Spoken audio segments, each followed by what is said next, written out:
스타브로긴의 고백 1. 니콜라이 부세블로도비치는 이날 밤 꼼짝도 하지 않고 온 밤을 긴 의자에 앉은 채 옷장이 놓여있는 한쪽 구석에 일점에 주의 깊게 시선을 쏟고 있었다. 램프는 밤새껏 그의 방에 켜져 있었다. 아침 7시경에야 앉은 채 꾸벅꾸벅 잠들어 버렸다. 이젠 완전히 틀에 잡힌 습관에 젖어 정각 9시 반에 알렉세이가 아침 커피를 가지고 방으로 들어왔다. 들어오는 소리에 주인은 잠을 깼다. 그는 번쩍 눈은 떴으나 뜻밖의 너무 오래 잠이 들어서 이렇게 늦어졌음에 적이 불쾌한 놀라움을 느낀 것 같았다. 그는 매우 급하게 커피를 마시고 옷을 갈아입고는 분주히 집을 나섰다. 무엇인가 일러두실 말씀이 없으신가요? 하는 알렉세이의 조심스러운 물음에도 아무런 대꾸도 하지 않았다.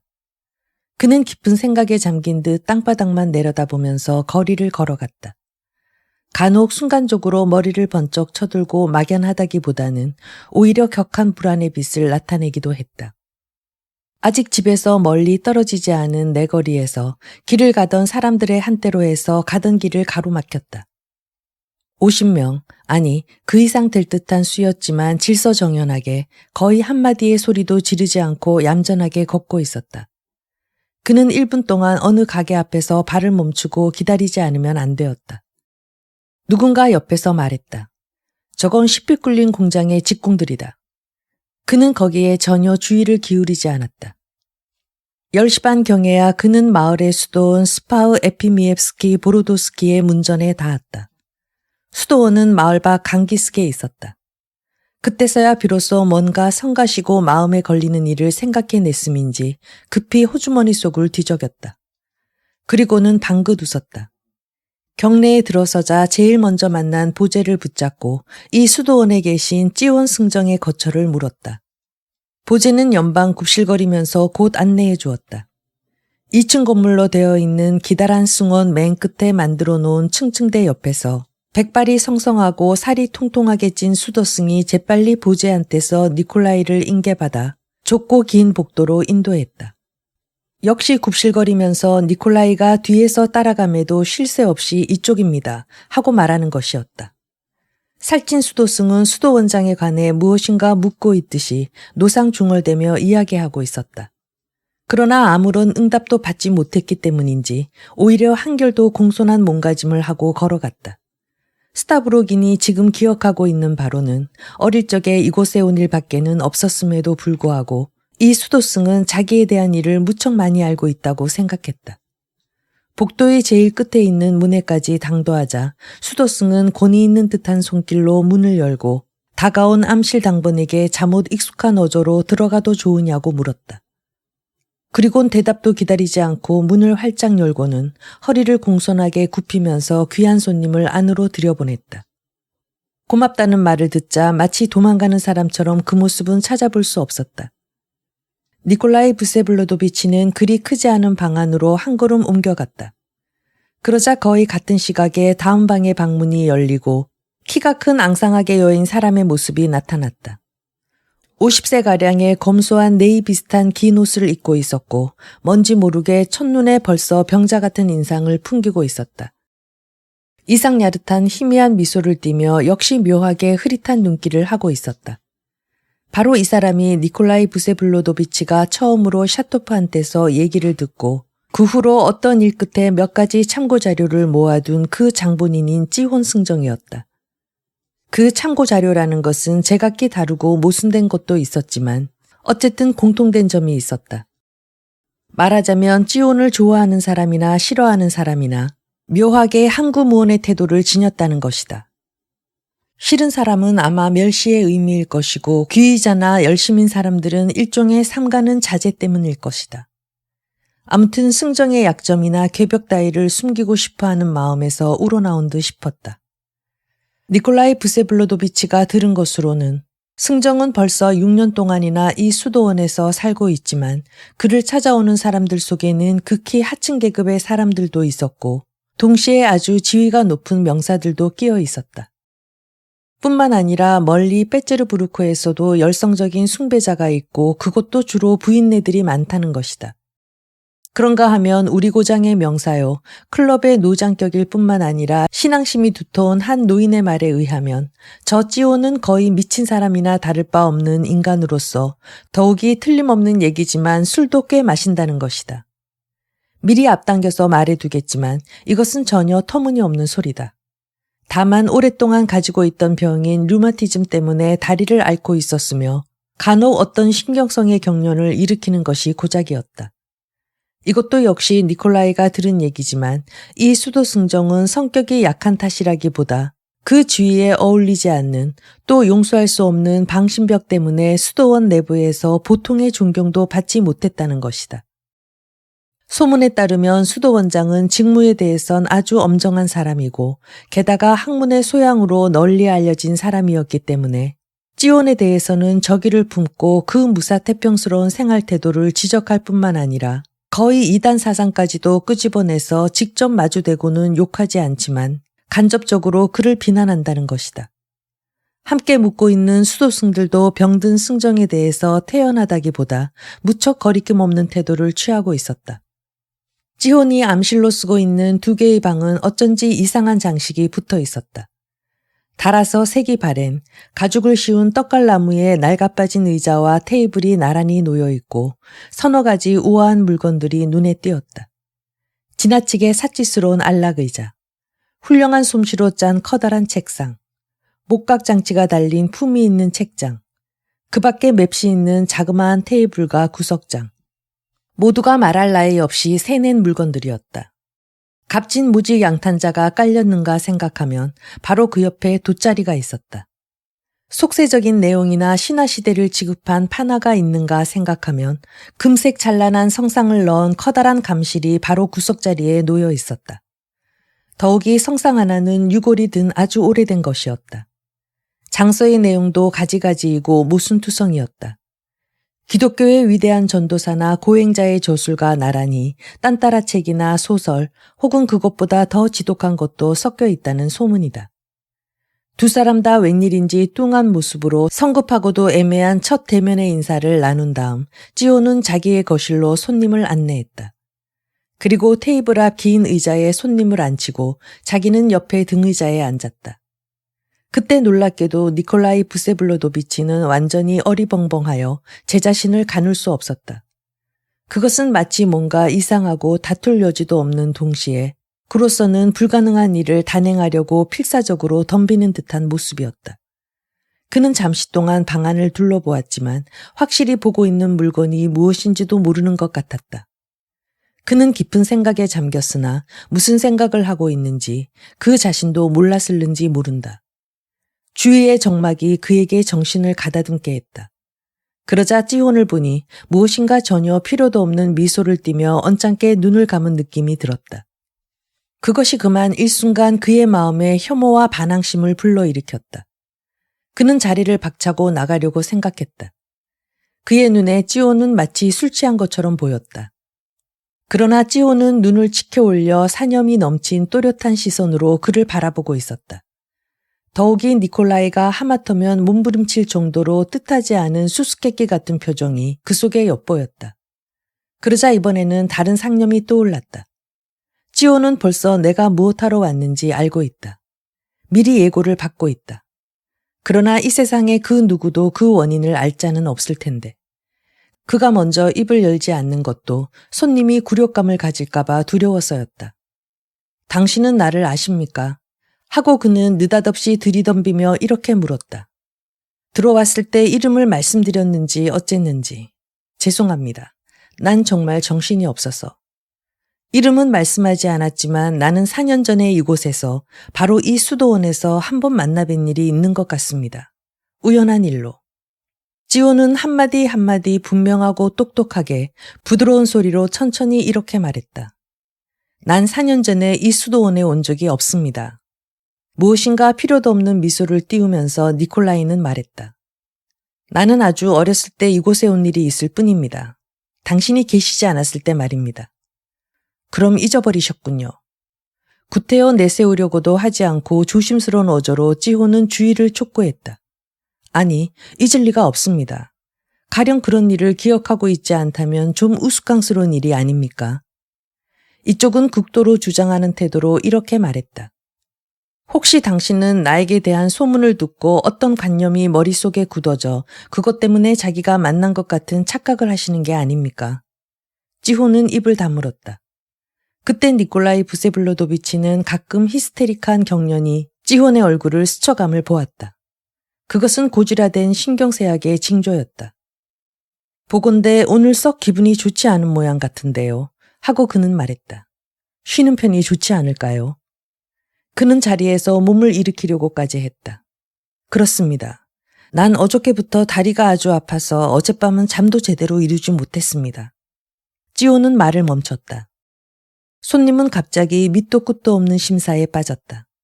침묵은 꽤 오래, 거의 2분가량 계속되었다. 당신은 나를 관찰하고 계셨나요? 난데없이 지호는 불안스럽고 귀찮기만 하다는 어조로 물었다. 난 당신을 보고 있는 중에 어머님의 얼굴을 생각해냈어요. 밖으론 닮은 데가 없는데 내면적 정신적으론 매우 닮았군요. 닮은 데는 조금 더 없어요. 특히 정신적인 유사점이란 앞으로도 없을 겁니다. 웬일인지 자기도 모르게 필요 이상으로 도에 지나친 초조한 빛을 감추지 못하면서 니콜라이 부세블로도비치는 말했다. 당신이 그런 말씀을 하시는 것은 지금의 나의 형편에 동정하기 때문이 아닙니까? 그는 벼랑간 이렇게 톡 쏘아 붙였다. 어머니가 당신한테 자주 들릅니까? 네, 들르십니다. 몰랐군요. 한 번도 어머니의 입에서 들은 일이라고는 없어요. 자주입니까? 대개 매달마다. 어쩌면 더 많을는지 모릅니다. 한 번도 들은 일이 없습니다. 들은 적이 없습니다. 스타브로기는 이 사실에 무서운 불안감을 느끼는 것 같았다. 당신은 물론 어머니한테서 내가 미치광이라는 걸 들으셨죠. 하고 그는 톡 쏘아 붙이듯이 말했다. 아니요, 미치광이란 소리는 듣지 못했습니다. 그러나 다른 사람의 입에서 그런 말을 들은 적은 있습니다. 참 당신은 기억력이 좋으시군요. 그런 하찮은 일까지도 기억하고 있는 걸 보니. 따기를 맞은 사건도 들으셨나요? 들은 것 같습니다. 하나에서부터 10가지군요. 당신은 그런 소문을 귀에 담을 짬도 있으시군요. 그럼 결투에 대한 일도? 예, 결투에 대한 일도. 이곳은 신문이 없는 고장인데 샤토프가 먼저 와서 나의 얘기를 짓거렸군요. 아닙니다. 나는 샤토프 씨를 알고 있습니다만 벌써 오래전부터 그분을 만나지 않아요. 저기에 있는 것은 되간절 어떤 지도입니까? 아니, 최근의 전쟁 지도군. 왜 이런 것이? 이 지도를 본문하고 대조해서 조사했어요. 대단히 흥미있는 기록이었어요. 보여주세요. 이 전쟁사는 그대로 읽을만 하군. 그러나 당신으로서는 기묘한 읽을거리입니다. 그는 책을 집어서 재빨리 훑어보았다. 최근의 전쟁에 관한 사정들을 교묘하게 엮은 방대한 책으로서 군사적이라기보단 오히려 문학적으로 뛰어난 노작이었다. 그는 잠시 책을 뒤적거리더니 갑자기 지친 듯이 책을 던졌다. 난 뭐 때문에 이곳에 왔는지 통 알 수 없군. 상대편의 대답을 기다리듯이 찌혼의 눈을 바라보면서 스타브로기는 답답한 어조로 이렇게 말했다. 당신도 건강이 썩 좋지 않은 것 같습니다. 네, 그럴지도 모릅니다. 그는 느닷없이 얘기를 끄집어냈다. 그것은 너무나도 뜻하지 않게 간단하고 찢는 듯한 말이었기 때문에 알아듣기에 힘이 들었다. 그의 말로는 그가 일종의 환각증에 걸려 특히 밤이면 곧잘 자기 옆에 무엇인가 심술궂고 익살맞은 더욱이 이성이 뚜렷한 생물을 느낄 뿐만 아니라 때론 눈에 보이는 일까지도 있다는 것이다. 여러 가지 이상한 얼굴을 하고 다양한 성격으로 변화되어 나타나지만 그 정체는 언제나 똑같아. 그래서 난 언제나 초조해지는 것이다. 스타브로긴의 이 고백은 그야말로 기괴하기 이를 데 없이 당돌한 말이므로 마치 미치광이 입에서나 나온 것처럼 생각되었다. 그리고 이때의 그의 어조가 여태까지 한 번도 들은 일이 없는 이상하리만큼 개방되어 있었고 또 그에게는 어울리지 않게 솔직했으므로 그의 내부에 잠재하고 있던 예전의 인간은 어느새 호련히 사라지고 만 것 같은 기분이 들 정도였다. 스타브로기는 자기의 환각을 얘기했을 때 공포의 빛을 숨김없이 노출시켰고 또 그것을 조금도 부끄러워하는 기색이 엿보이지 않았다. 그러나 그것도 순식간에 일어난 일이었고 나타나기가 바쁘게 금세 사라져버렸다. 하지만 모두가 하찮은 일이죠. 그는 선뜻 제 자신으로 돌아가 겸연쩍고 답답하다는 듯이 빠른 어조로 이렇게 내뱉었다. 난 의사한테로 가보겠어요. 네, 꼭 그렇게 하도록 하세요. 하고 찌오는 맞장구를 쳤다. 당신은 자모 당연한 일처럼 말씀하십니다. 대간절 나 같은 인간을 본 일이 있나요? 이런 환각에 사로잡힌 인간을. 본 일이 있습니다. 그러나 극히 드뭅니다. 지금까지의 경험으론 단 한 사람만 기억하고 있습니다. 장교였는데 둘도 없는 생애의 반려를 잃고 난 후부터 그렇게 되었습니다. 또 한 사람은 말로만 들었습니다. 두 사람 다 외국에서 치료를 받은 모양입니다. 당신은 그전부터 그 병에 걸렸습니까? 1년 남짓. 그러나 그것은 죄다 실없는 일입니다. 의사한테 보이겠습니다. 그러나 모두가 어리석은 짓입니다. 어리석은 짓입니다. 그건 여러 가지 모양을 한 나 자신에 불과합니다. 내가 이 한마디를 보탰으므로 당신은 틀림없이 이렇게 생각하고 계실 겁니다. 이것은 틀림없는 나 자신이고 결코 악령 따윈 아닌 것을 충분히 확신하고 있지 않고 여태껏 의심하고 있을 거라고. 찌오는 의심쩍은 듯 그를 바라보았다. 그럼 당신은 틀림없이 그것을 본 겁니까? 하고 그는 물었지만 그 어조는 마치 니콜라이의 말은 확실히 바보같이 어리석고 병적인 환상에 지나지 않는다. 이런 사실에는 추호의 의심의 여지도 없다는 듯한 말투였다. 당신은 정말로 어떤 모습을 볼 수 있었나요? 나는 볼 수 있었다고 하는데 그렇게 되묻는 게 이상하군요. 하고 스타브로기는 또 한마디 한마디에 초조함을 나타냈다. 물론 보입니다. 지금 당신을 보고 있듯이 어쩌면 눈앞에 보고 있으면서도 그 보고 있다는 사실에 확신을 갖지 못합니다. 또 자칫하면 나와 그것 중 어느 게 진짜인지 그것도 아리송합니다. 하지만 이런 건 모두가 쓸데없는 하찮은 얘기입니다. 대체로 당신은 전혀 상상조차 가지 않습니까? 이것이 진짜 악령이라는 사실을. 너무도 급히 냉소하는 말투로 옮기면서 그는 껄껄 웃어대며 이렇게 덧붙였다. 아마 병이라고 보는 게 타당하겠죠. 게다가 또 뭡니까? 악령은 의심할 여지도 없이 존재합니다. 그러나 그 해석은 정말로 구구합니다. 당신은 또 눈을 감으시는군요. 스타브로기는 화가 난 듯이 미소를 띄우며 상대방의 말을 눌러버렸다.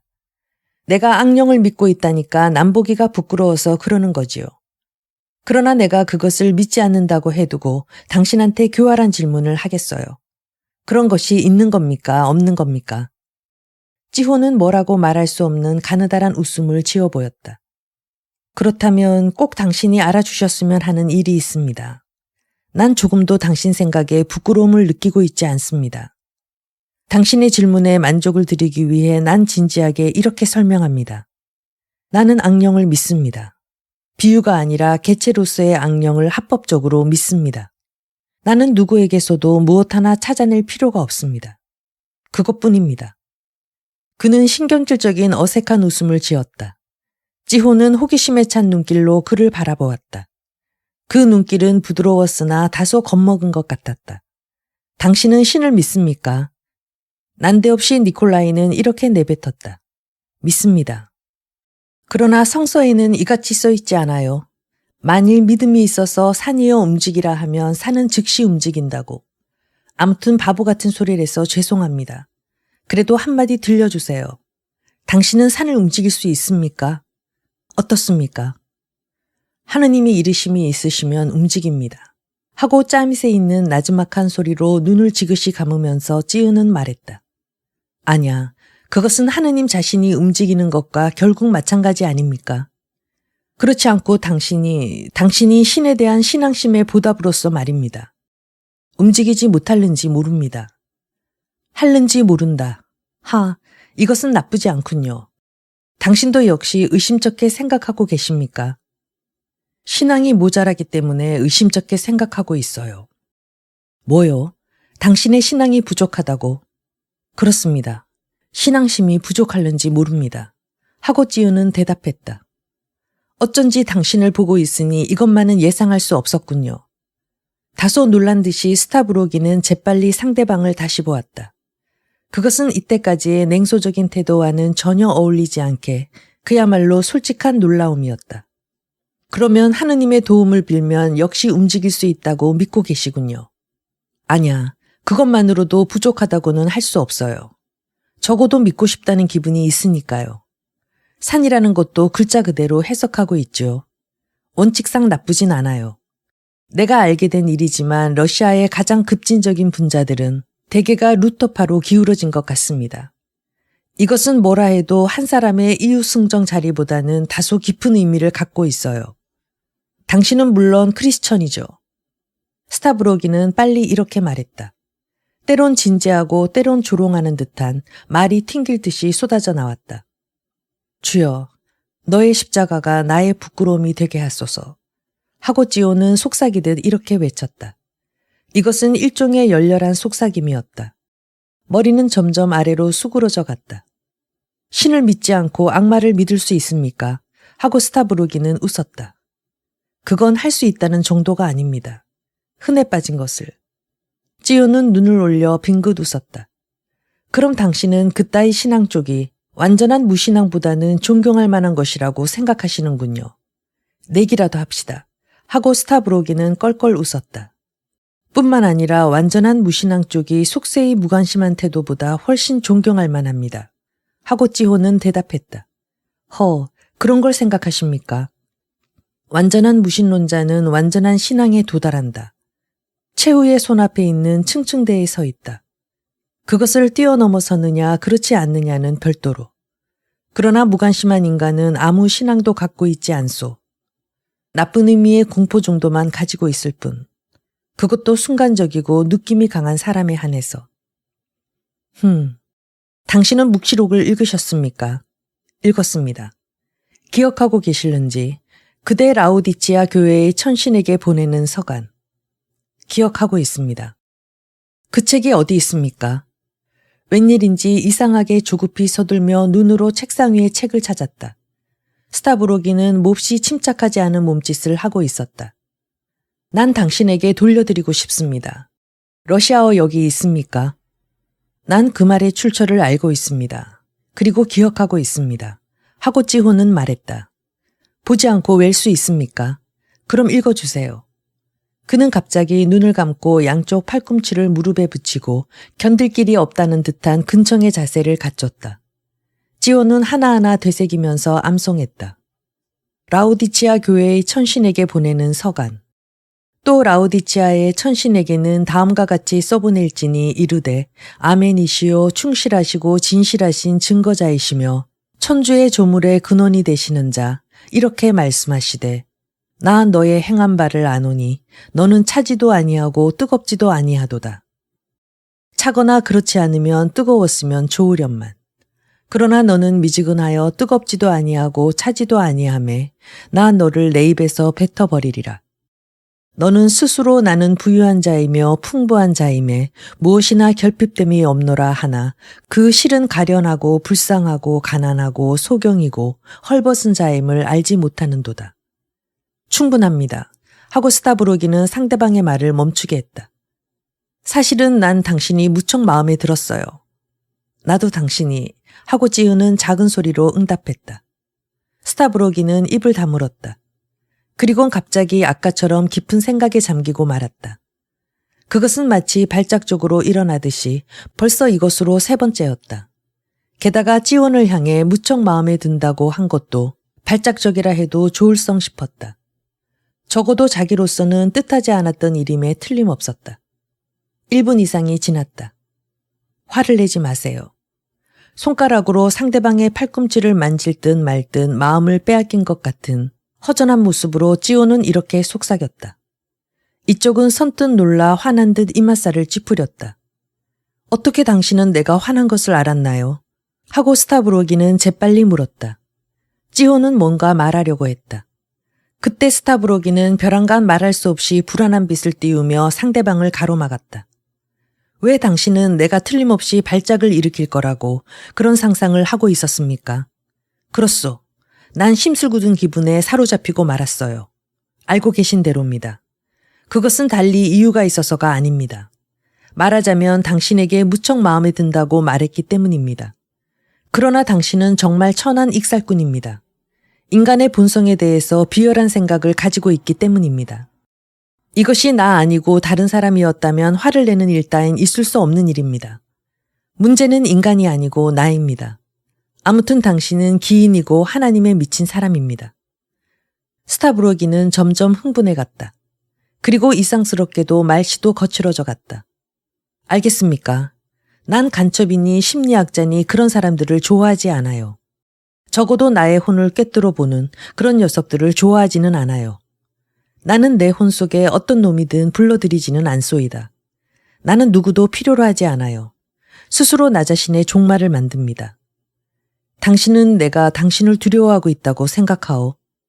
하고 스타브로기는 한층 소리를 높여 대들듯이 머리를 쳐들었다. 당신은 틀림없이 이렇게 생각하겠지요. 내가 이곳에 온 것은 어떤 무서운 비밀을 털어놓기 위해서라고 말입니다. 당신하고 격이 맞는 암실의 호기심을 긴장시키면서 이제나 저제나 하고 기다리고 있는 거죠. 그러나 미리 말해두지만 난 비밀은 털어놓지도 않겠어요. 당신의 폐를 끼치지 않아도 잘해 나갈 수 있어요. 찌호는 빈틈없이 상대방을 보았다. 당신은 주님이 그냥 살고 있는 것보다 냉랭한 것을 사랑하는데 놀란 것 같군요. 하고 그는 말했다. 당신은 그냥 살고 있는 것으로 되고 싶지 않은 거죠. 난 그런 예감이 듭니다. 당신은 예사롭지 않은 각오를 갖고 있다고. 자칫하면 아주 무서운 각오일는지 모릅니다. 부탁하건대 자기와 자기 몸을 괴롭히지 말고 죄다 털어놓으세요. 니콜라이 부세블로도비치의 얼굴은 창백했고 손은 부르르 떨고 있었다. 몇 초 동안 그는 최후의 결심을 하려는지 묵묵히 눈을 고정시키고 있었다. 이윽고 웃돌이 호주머니 속에서 뭔가 인쇄한 종이를 끄집어내서 테이블 위에다 올려놓았다. 이게 공표할 예정인 인쇄물입니다. 하고 그는 거칠게 말했다. 만일 누구 한 사람이라도 이것을 읽었다면 난 더 이상 감추진 않겠어요. 모든 사람한테 보여주겠어요. 그리고 결심했던 거요. 난 당신 따윈 필요로 하지 않아요. 아주 결심해버렸어요. 그러나 읽어주세요. 읽고 있는 동안은 아무 말도 마시고 다 읽었으면 죄다 들려주세요. 읽을까요? 하고 찌호는 심술궂은 말투로 얼른 물었다. 읽어주세요. 난 태평합니다. 안 되겠어. 안경 없인 글자도 볼 수 없어. 자잘한 인쇄로 되어 있어서. 외국에서 박은 거군. 자, 안경. 스타브로기는 책상 위에서 안경을 집어주면서 긴 의자에 몸을 기댔다. 지호는 그쪽으론 거들떠 보지도 않고 인쇄물에 몰두하고 말았다. 2. 인쇄물은 정말로 외국의 것으로서 소판의 편지지 석장에 박은 것을 대강 맨 것이었다. 틀림없이 어느 외국에 있는 러시아의 인쇄소에서 비밀리에 인쇄한 것이었다. 한번 보아서 불온 문서의 체제를 갖췄다. 제목은 스타브로긴으로부터로 되어 있다. 나는 사실 이 기록을 한마디도 빼놓지 않고 기술하려 한다. 다만 정자법상 틀린 것을 정정했다. 이런 철자상의 오류는 꽤 많아서 다소 나를 놀라게 했다. 뭐라 해도 필자는 교양이 있는 인물인데 물론 비교적인 얘기겠지만 그 글은 일종의 박람이라 해도 무방할 정도였다. 문장에도 정확치 못한 점이 한둘이 아니었으나 일체 개정하지 않았다. 아무튼 필자는 문학자가 아닌 것이 명백하다. 좀 얘기가 빗나가지만 한마디 더 해야 할 것 같다. 이 기록이 나의 의견으로는 병 때문에 한 일이라기보다는 오히려 이 사람에게 깃들이고 있는 악령의 짓이라 할 수 있다. 비유에 말하자면 아주 괴로운 아픔에 고생하는 인간이 조금이라도 고통을 가볍게 하려고 마음먹고, 아니 가볍게 하려는 게 아니고 단 일순간이라도 현재의 고통을 다른 고통으로 바꿔보려고 자리 위에서 몸을 비틀며 구르는 것과 흡사했다. 그러니 체제니 이성이니 하고 마음을 쓸 여유가 없음은 더할 나위 없다. 이 기록의 근본 사상은 그야말로 무서운 자기 형벌의 요구였다. 민중 전체를 앞에 둔 형벌, 평생 짊어져야 할 십자가의 요구였다. 더욱이 이 십자가에 대한 요구가 뭐라 해도 십자가를 믿지 않는 인간에게 생긴 것이었다. 따라서 이 하나만으로서도 대단히 우수한 사상을 형성한다. 또 다른 일면으로 보면 이 기록 전체는 확실히 다른 목적으로 쓰여져 있건만 폭풍처럼 광포한 것이었다. 필자가 설명한 바로는 그가 이것을 쓰지 않고는 배기지 못했다는 것이다. 즉 강제되었다는 것이다. 그것은 확실히 그럴싸한 것으로 그는 될 수 있는 한 이 고배를 피하려고 했음에 틀림없다. 그래도 실제로는 쓰지 않을 수 없어 새로운 광포성을 발휘할 호기를 잡았던 것이다. 그렇다. 병자는 자리 속에서 뒹굴면서 하나의 고통을 다른 고통으로 바꾸려고 했다.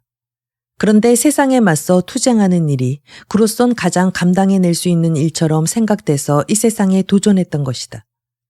정말이지 이러한 기록이 쓰여졌다는 사실, 그 자체는 사회에 대한 새롭고 뜻하지 않은 도저히 용서할 수 없는 도전이 예상된다.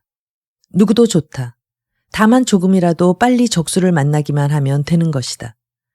어쩌면 이 사건 전체가 말하자면 인쇄물과 그 발표의 계획도 역시 지사의 길을 문 사건의 변형에 지나지 않을는지도 모른다. 그 진상이 꽤 뚜렷해진 오늘날까지도 어찌해서 이런 생각이 나의 머릿속에 떠올랐는지 통 이해가 가지 않는다. 이 기록은 거짓이다. 말하자면 고스란히 머리에서 짜낸 것이다. 라는 사실을 단언하려는 마음도 없으며 뜻의 증거를 끄집어댈 생각도 없다.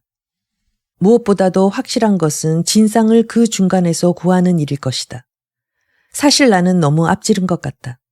아무튼 기록 그 자체를 보는 것이 제일 좋을 것이다. 찌흔히 읽은 것은 다음과 같은 것이었다. 스타브로긴으로부터. 나 퇴역장교 니콜라이 스타브로긴은 1860몇 년 음탕한 생활에 몸을 맡기면서 더욱이 그 생활에 만족할 수 없으면서 빼츠르부르크에서 생활하고 있었다. 당시 나는 세 군데에서 살림을 하고 있었다. 한 군데에는 나 자신의 세대를 꾸며 한여를 두고 식사를 하고 있었다. 현재의 나의 정실 마리아 레바느키나도 그때 그 집에 있었다.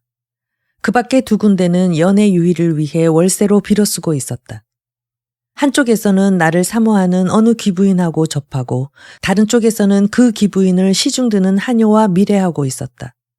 그러나 오랫동안 이 두 사람, 여주인과 하녀가 나의 집에서 서로 얼굴을 맞대도록 그 궁리에 전념하고 있었다. 나는 두 사람의 성격을 빤히 알고 있었으므로 이 관계를 비상한 만족으로 기대하고 있었다. 남몰래 이 해우를 준비하고 있던 나는 고르호바야 거리에 자리 잡고 있는 대가옥 속의 거처로 빈번히 발길을 돌리지 않으면 안 되었다. 이 거처는 하녀와의 미래 장소였기 때문이다. 그것은 4층에 살고 있는 빈민에게서 또 세낸 단 한 칸의 방이었다. 빈민의 가족은 바로 이웃의 단칸방에서 살고 있었는데 한결 더 숨막힐 듯한 작은 방이어서 방문을 노상 열어놓았을 정도였었다. 사실 나 자신도 그것을 속으로 바랐었다. 주인은 어느 사무소에 근무하고 있어서 아침부터 저녁까지 집을 비웠다. 아내는 40 남짓한 여자로서 헌옷을 고치는 재봉소를 열고 있었는데 이 여자도 역시 번번이 다 된 삭바느질감을 들고 맞춘 사람들의 집으로 갖다 주곤 해서 집을 비웠다. 나는 그네들의 딸과 단둘이서 곧잘 집을 지켰다. 보아하니 전내 나는 어린애라고 해도 괜찮을 계집애로서 이름은 마드료샤라고 했다. 모치는 이 딸을 귀여워했지만 무척 닦아세워서 마치 그네들의 사회에서 곧잘 볼 수 있는 뒷골목 가게의 마나님처럼 고래고래 고함을 지르는 것이었다. 이 딸은 나의 시중을 잘 들었고 병풍 뒤쪽을 곧잘 정리해 주었다. 미리 얘기해두지만 나는 이 가옥의 번호를 잊었다. 이번에 조사해보니 이 낡은 집은 헐려버렸고 예전에 두어 채 있던 장소에는 아주 크고 새로운 가옥이 하나 서 있었다. 이 빈민 부부의 이름도 역시 잊었다. 혹은 그때서부터 몰랐었는지도 모른다. 부인의 이름은 스제빠니이다. 아버지의 이름은 미하일로브나라고 한 것 같아. 주인 이름은 통 기억에 없다. 열심히 알고 싶은 마음이 있어서 빼제르부르크의 경찰에서 조사를 해준다면 아마 행방을 찾을 수 있으리라. 그 집은 뒷마당의 모퉁이에 있었다. 모든 사건은 7월에 일어났다. 집은 엷은 색으로 칠해져 있었다. 어느 때 나의 테이블에서 나이프가 보이질 않았다. 전혀 필요 없는 것으로서 그냥 팽개쳐 여기저기 굴러다니고 있었던 것이다. 나는 딸이 어떻게 했으리라곤 꿈에도 상상치 못했으므로 이 일을 마나님께 말했다. 그런데 마나님은 얼마 전에 천조각이 없어졌다고 딸을 닦아세워 머리채를 잡아당기던 참이었다.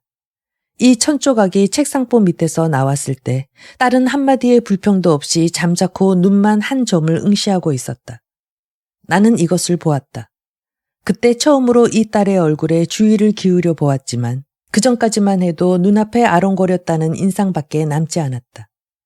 그녀는 눈썹과 속눈썹이 하얗고 주근깨가 난 어디서나 흔히 볼 수 있는 얼굴을 하고 있었지만 천진난만한 조용한 감이 그 얼굴에 넘쳐 흐르고 있었다.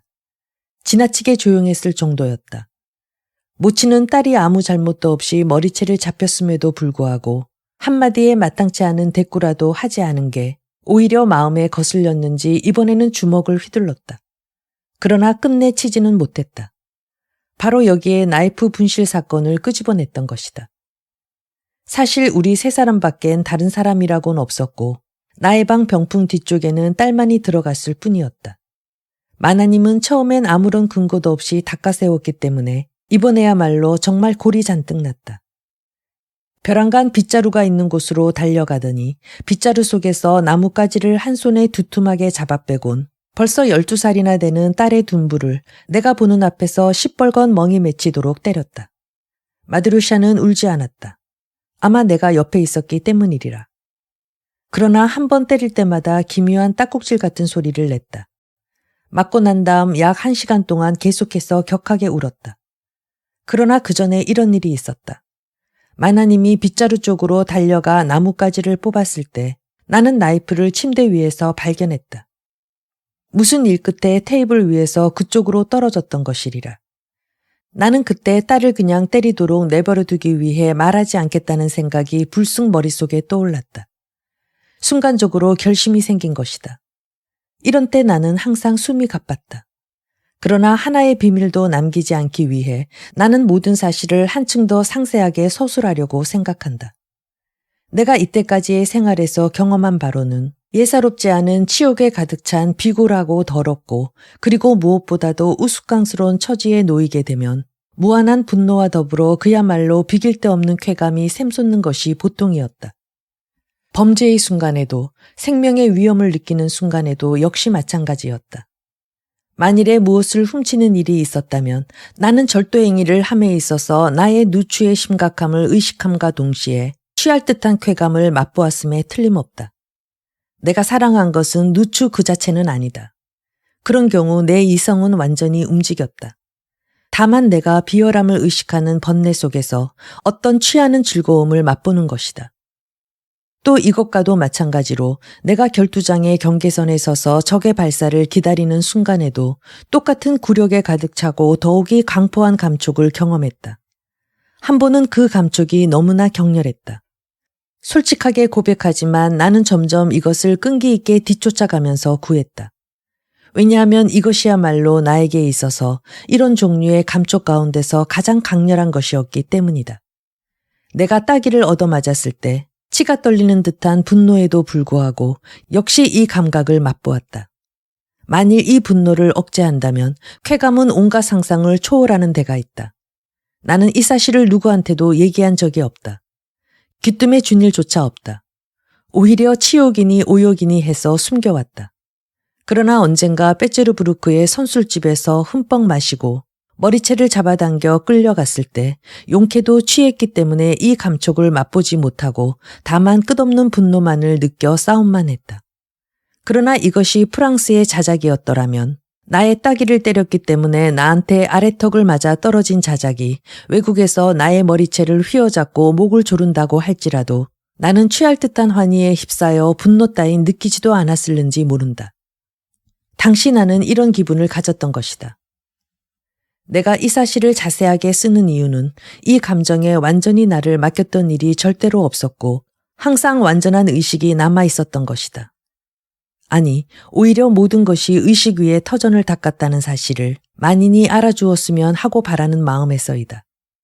내가 이성을 잃을 때까지라고 하기보다는 오히려 온통 이 감정에 사로잡혀도 결코 나를 잃을 정도에까지는 이르지 않았다. 그것은 맹화의 기세까지 달했지만 동시에 나는 그것을 완전히 정복할 수 있었다. 뿐만 아니라 최정상까지 올랐을 때조차도 꺼버릴 수 있었던 것이다. 나는 본래부터 야수와 같은 정욕을 부여받았음에도 불구하고 또 그 정욕을 항상 스스로 자극시켜 세게 일어나게 했음에도 불구하고 수도승과 같은 생애를 지낼 수 있을는지도 모른다. 나는 이렇게 확신한다. 나는 언제라도 그런 기분이 내키면 나 자신을 지배할 수 있다. 여기서 단언해 두지만 그렇다고 이런 이유로서 환경의 힘이나 병에다가 나의 범죄에 대한 책임 면제의 이유를 구하고 싶지는 않은 것이다. 계지바이의 일을 일단락 짓자 나는 나이프를 조끼의 속주머니 속에다 넣고 한마디의 말도 없이 밖으로 나왔다. 그리고 누구의 눈에도 띄지 않도록 멀리 떨어진 길거리에다 던져버렸다. 그리고 나는 이틀 동안 사태를 엿보았다. 계지바이는 울 대로 울어버리자 전보다 한층 더 잠잠해졌다. 내게 대해선 별로 나쁜 감정을 갖지 않았다고 나는 내심 믿고 있었다. 그러나 내 눈앞에서 볼기짝을 두들겨 맞은 게 다소 수치감을 주었음에 틀림없다. 하지만 이 수치에 대해서도 그녀는 어린아이들이 늘 그렇듯이 아마 자기 혼자만을 책했을는지 모른다. 바로 그 이틀 동안에 나는 나의 계획을 포기하고 물러설까 하고 한번 스스로 자문해 본 일이 있다. 그때도 나는 즉시 할 수 있다. 언제라도 손을 뺄 수 있다고 느꼈다. 나는 그 당시 무관심병 때문에 자살하려 마음먹었던 일이 있다. 사실 나도 무슨 이유에서인지 잘 몰랐다. 결국 이 이틀간 나는 쉴 새 없이 얽히고 설킨 망상에서부터 마음을 멀리하기 위해 그 하숙에서 도둑질을 했다. 계지바이가 모든 걸 잊어버리기를 어떤 일이 있든 기다리지 않으면 안 되었기 때문이다. 그것은 내 생애에 있어서 유일한 절도행위였다. 이 건물 속에서 많은 인간들이 새둥우리처럼 살고 있었다. 그 중에서 한 사람의 관리가 가족과 함께 부엌 세간이 딸린 방을 2개 빌어 쓰고 있었다. 나이는 40세가량. 그리고 멍청이도 아니고 겉은 날씬한 풍채를 하고 있었으나 속은 무슨 괴로움이 있는 듯 싶었다. 나는 이 사나이와 친하진 않았다. 그는 나를 둘러싼 친구들을 두려워했던 것이다. 그러던 차에 그는 35루블의 월급을 타왔다. 내가 그러한 못된 마음이 내킨 주된 동기는 그때 나에게는 한 푼의 돈도 없었기 때문이다. 사실 나흘 후에 우체국에서 돈을 받기는 받았으나 아무튼 나의 절도행위는 장난삼아 한 짓이 아니라 부득이 돈이 필요했기 때문이라는 편이 낫겠다. 더욱이 그 방법은 자, 이것 보라는 식의 가소로운 것이었다. 나는 불쑥 그의 아파트로 들어갔다. 관리는 아내와 아이들과 함께 저쪽 조그만 방에서 식사를 하고 있었다. 문 바로 옆 의자 위에 벗어던진 제복이 접힌 채 있었다. 이 생각은 복도를 거닐 때부터 나의 머릿속을 번쩍 스쳐 지나간 것이었다. 나는 호주머니에다 손을 밀어넣고 돈지갑을 빼냈다. 관리는 바스락하는 소리를 듣자 작은 방에서 얼굴을 내밀었다. 적어도 뭔가 좀 이상한 걸 보고 싶어 했지만 물론 죄다 본 셈은 아니기 때문에 자기가 자기의 눈을 믿기 어려웠던 성 싶었다. 나는 복도를 지나던 길에 지금 몇 시인지 그 방의 벽시계를 보러 왔다고 했다. 멈췄습니다. 하고 그는 대답했다. 그래서 나는 그대로 나가버렸다. 그날 나는 흠뻑 술을 마셨다. 나의 방에는 한 소대가량 되는 사람들이 모였다. 그 속에는 바로 레바드킨도 끼어 있었다. 나는 돈지갑을 잔돈과 함께 버리고 지폐만 남겨두었다. 모두가 32루블, 빨간 지폐가 석 장, 누런 지폐가 2장이었다. 나는 곧 빨간 지폐 1장을 나누어 샴페인을 사러 사람을 보냈다. 그리고 또 한 장을 써버렸다. 4시간쯤 지났을 무렵 관리가 나를 복도에서 기다리고 있었다. 혹시 당신께서 니콜라이 부세블로도비치 아까 저희 방에 들렀을 때 제복을 의자 위에서 떨어뜨리지 않았습니까? 아닙니다. 생각이 나지 않습니다. 대관절 그곳에 제복이 있었던가요? 네, 있었습니다. 마룻바닥에. 처음엔 의자에, 그리곤 마룻바닥에. 그래서 당신이 그것을 주워 올렸습니까? 네, 그렇습니다. 그래서 또 다른 용무가 있습니까? 아닙니다. 그러시다면 별로.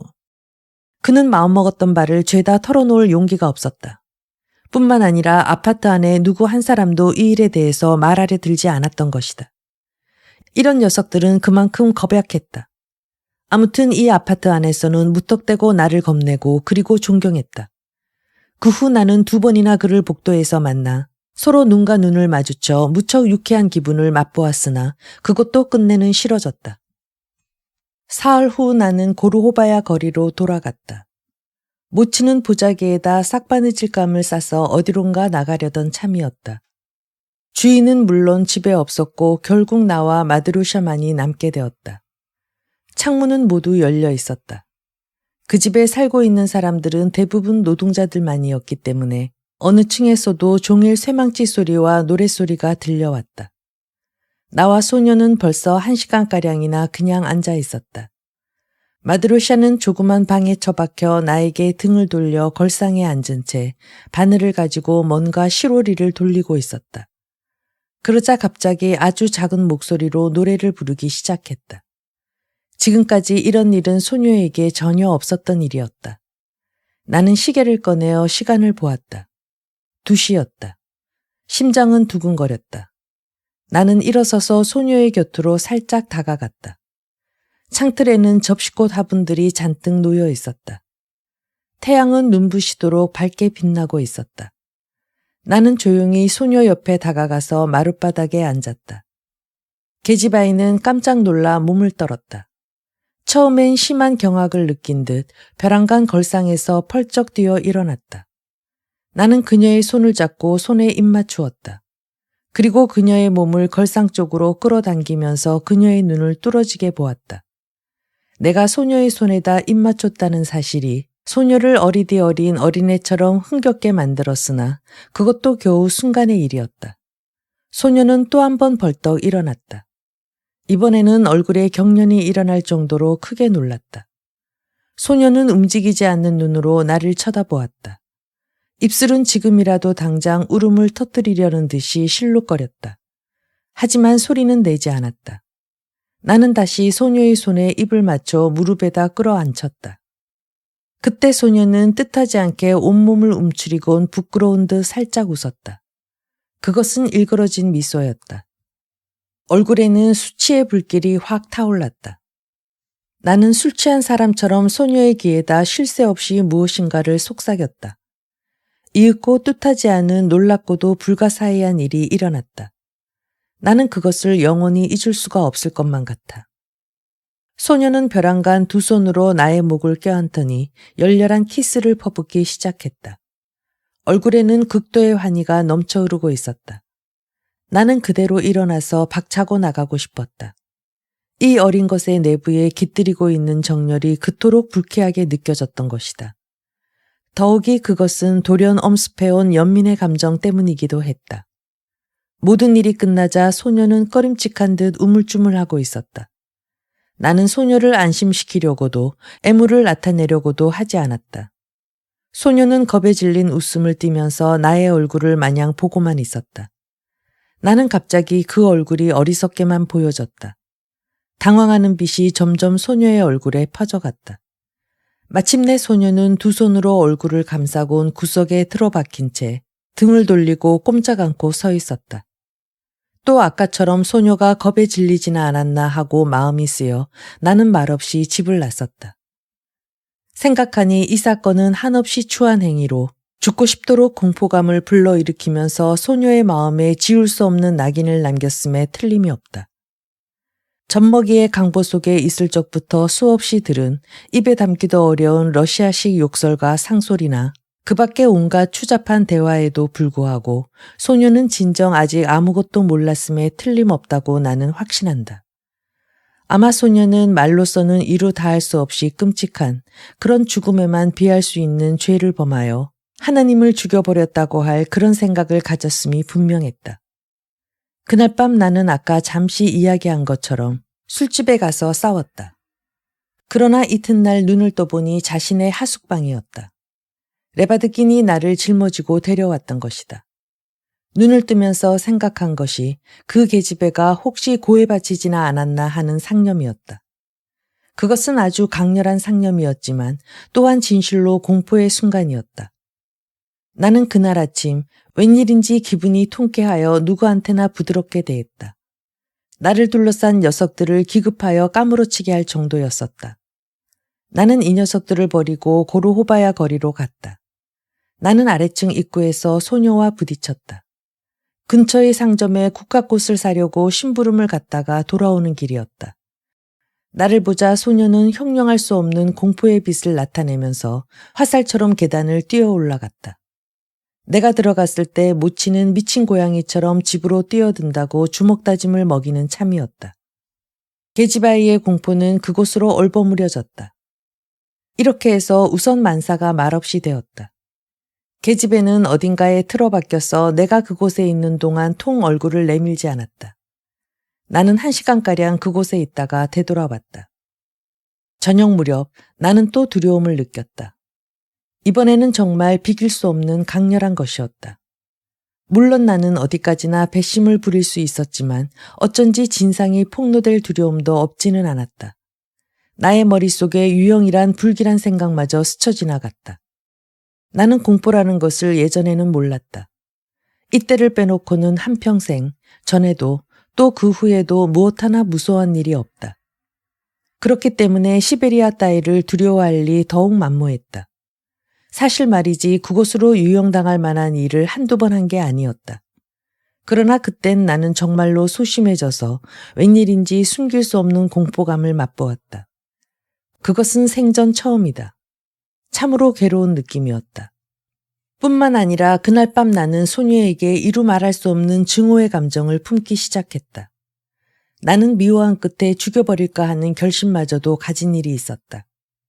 증오의 주된 원인은 소녀의 미소를 생각해냈을 때 일어났다. 그리고 만사가 끝난 다음 구석으로 달려가서 두 손으로 얼굴을 가렸다고 생각하니 정말 뭐라 말할 수 없는 혐오와 모욕감이 동시에 나의 마음속에서 끌어올라 격한 분노가 용솟음쳤다. 그러자 거기에 이어 몸이 오들오들 떨리면서 추워지더니 이윽고 새벽에 발열하고 말았다. 나는 또 공포에 사로잡혔지만 이 이상 더한 괴로움이 있을 수 있을까 하리만큼 극심했다. 그러나 나는 더 이상 그 계집애를 미워하지는 않았다. 적어도 내가 경험한 바와 같은 병적인 발작에 비길 만한 것이 못 되었다. 극심한 공포는 완전히 증오와 복수의 감정을 구축하는 법이다. 이것은 나의 관찰이다. 나는 오전에 건전한 몸으로 눈을 떴다. 그것은 간밤의 괴로움에 비하면 너무나도 이상스러운 일이었다. 그러나 여전히 기분은 가뿐하지 못했다. 나는 정말로 내키지 않는 걸 참고 또 고로호바야 거리로 떠나지 않으면 안 되었다. 지금까지도 기억이 선하지만 그때 나는 도중에서 누구하고 싸우고 싶어 못 견디었다. 그것도 진지한 싸움이어야만 했다. 고로호바야에 와보니 나의 방에는 니나 자베리의 분하가 와 있었다. 이 여자는 앞서 말한 하녀로서 벌써 1시간 남짓 기다리고 있었던 것이다. 나는 이 여자를 전혀 사랑하지 않았기 때문에 그녀는 부르지도 않았는데 찾아와서 나한테 욕이라도 먹지 않을까 하고 두려운 나머지 안절부절 못하고 있었다. 그러나 나는 갑자기 그녀의 내방을 기뻐했다. 니나는 좀 낯두꺼운 여자였지만 조심성이 있고 하층 계급의 사람들한테 호감을 주는 거조와 말씨를 쓰기 때문에 하숙집 마나님은 그전부터 나를 향해 이 여자를 마냥 칭찬했던 것이다. 내가 들어갔을 때 두 사람은 마주 앉아 커피를 마시고 있었다. 마나님은 이야기 상대를 만나 법석을 떨고 있었다. 그 방 한구석에서 나는 마드료샤의 모습을 보았다. 소녀는 그곳에 웅크리고 앉아 있으면서 모친과 여자 손님을 뚫어지게 보고 있었다. 내가 들어가도 소녀는 전과 같이 몸을 숨기려고도 도망치려고도 하지 않았다. 홀쭉하게 몸이 수척해서 열이라도 있는 성 싶었다. 나는 니나에게 부드럽게 대하고 마나님 방과 접한 방문을 닫았다. 이런 일은 벌써 전부터 있었던 일이다. 니나는 신이 나서 돌아갔다. 나는 그녀의 손을 잡고 보냈다. 그 후 이틀 동안 고로호바야 거리로 되돌아오지 않았다. 이젠 지치고 지쳐버렸던 것이다. 나는 이것저것 다 정리해서 하숙방도 내놓고 빼쩌르부르크에서 떠나려고 결심했다. 그러나 하숙을 물으러 가보니 마나님은 불안과 슬픔에 잠겨 있었다. 마드로샤가 3일 전부터 매일 밤 열이 나고 헛소리를 한다는 것이었다. 물론 나는 어떤 헛소리냐고 물었다. 두 사람은 나의 방에서 소근소근 얘기했다. 모치는 나의 귀에다 속삭이듯이 아, 무서워. 하나님을 죽였다 라는 헛소리를 하더라고 말했다. 나는 내가 돈을 지불할 테니까 의사를 불러오라고 말했으나 마나님은 승낙하지 않았다. 아무튼 하나님의 도움으로 그대로 좋아지겠지요. 노상 이렇게 누워있지는 않아요. 낮엔 밖으로 나가니까요. 이제 방금 이 근처 상점까지 심부름 갔다 왔어요. 나는 마드료샤가 혼자 집에 있을 때 다시 오려고 마음먹었다. 다행히도 마나님은 5시경에 강 건너로 갈 일이 있다고 자기 입으로 말했다. 저녁에 다시 오도록 했다. 나는 음식점에서 식사를 마치고 정각 5시 15분에 고로호바야 거리로 갔다. 나는 언제나 내 열쇠로서 안으로 들어갔던 것이다.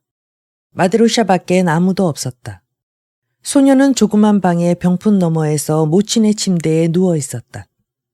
소녀는 힐끗 나를 보았지만 나는 못 본 채 했다. 창문은 죄다 열어놓았다. 공기는 따뜻하다기보다 오히려 무더울 정도였다. 나는 잠시 방안을 거닐다가 긴 의자에 털썩 주저앉았다. 나는 일체의 사실을 최후의 순간까지 잘 기억하고 있다. 마드로샤에겐 말을 건네지 않고 소녀를 모질게 애태우는 것이 몹시 즐거웠다. 무엇 때문인지 모른다. 나는 꼬박 1시간이나 기다리고 있었다. 그러자 갑자기 소녀는 병풍 너머에서 뛰어나왔다. 소녀가 침대에서 뛰어내렸을 때 2다리가 마룻바닥에 쾅 울렸고 또 연이어 재빨리 살금살금 걸어오는 소리도 들었다. 소녀는 벌써 내 방의 문턱에 서 있었다. 말없이 나를 노려보았다. 나는 비열하기 이를 데 없이 즐거움에 가슴이 뛰는 것만 같았다. 말하자면 나는 심술궂게도 소녀가 스스로 물러서기를 기다렸던 것이다. 그런 일이 있은 다음에 2, 3일 동안 한 번도 가까이 보지 못했지만 참으로 그새 소녀는 무섭도록 수척했다. 얼굴은 퉁퉁 부어 있었고 머리는 불덩이처럼 뜨거웠음이 분명했다. 커다랗게 뚫린 눈은 마냥 나만 보고 있었다. 처음엔 그것이 둔한 호기심의 표정처럼 보였다. 나는 잠자코 앉은 채 틈틈이 소녀를 쳐다보았고 그리고 몸도 움직이지 않았다. 그러자 또 갑자기 중호의 감정이 나를 에워쌌다. 그러나 금세 소녀는 전혀 나를 두려워하지 않는다. 오히려 열에 들떠 있는 거다 하는 생각이 들었다. 사실 열에 들떠 있는 것도 아니었다. 벼랑간 소녀는 나를 보고 턱짓을 하기 시작했다. 그것은 제스처를 모르는 단순한 인간이 사람을 꾸짖을 때와 같은 그런 턱짓을 하는 것이었다.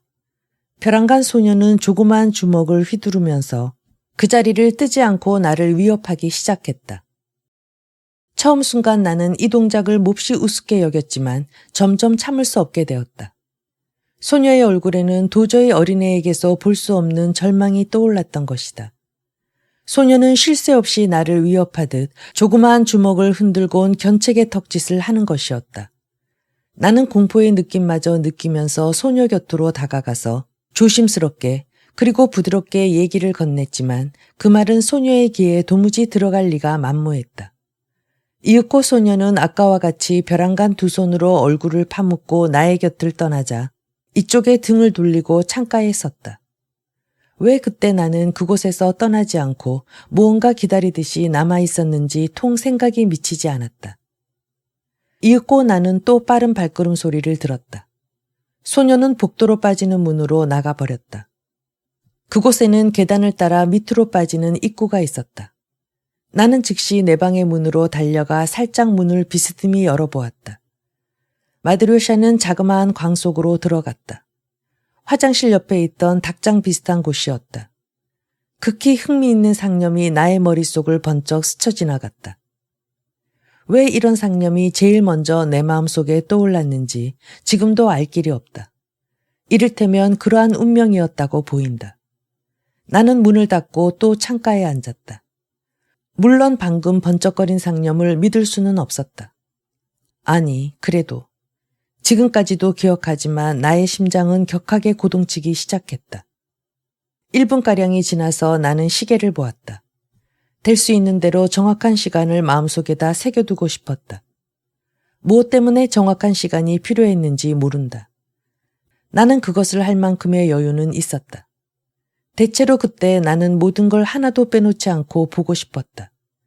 그래서 그때 관찰한 것을 지금도 기억할 뿐만 아니라 눈앞에 선이 보는 듯한 생각마저 든다.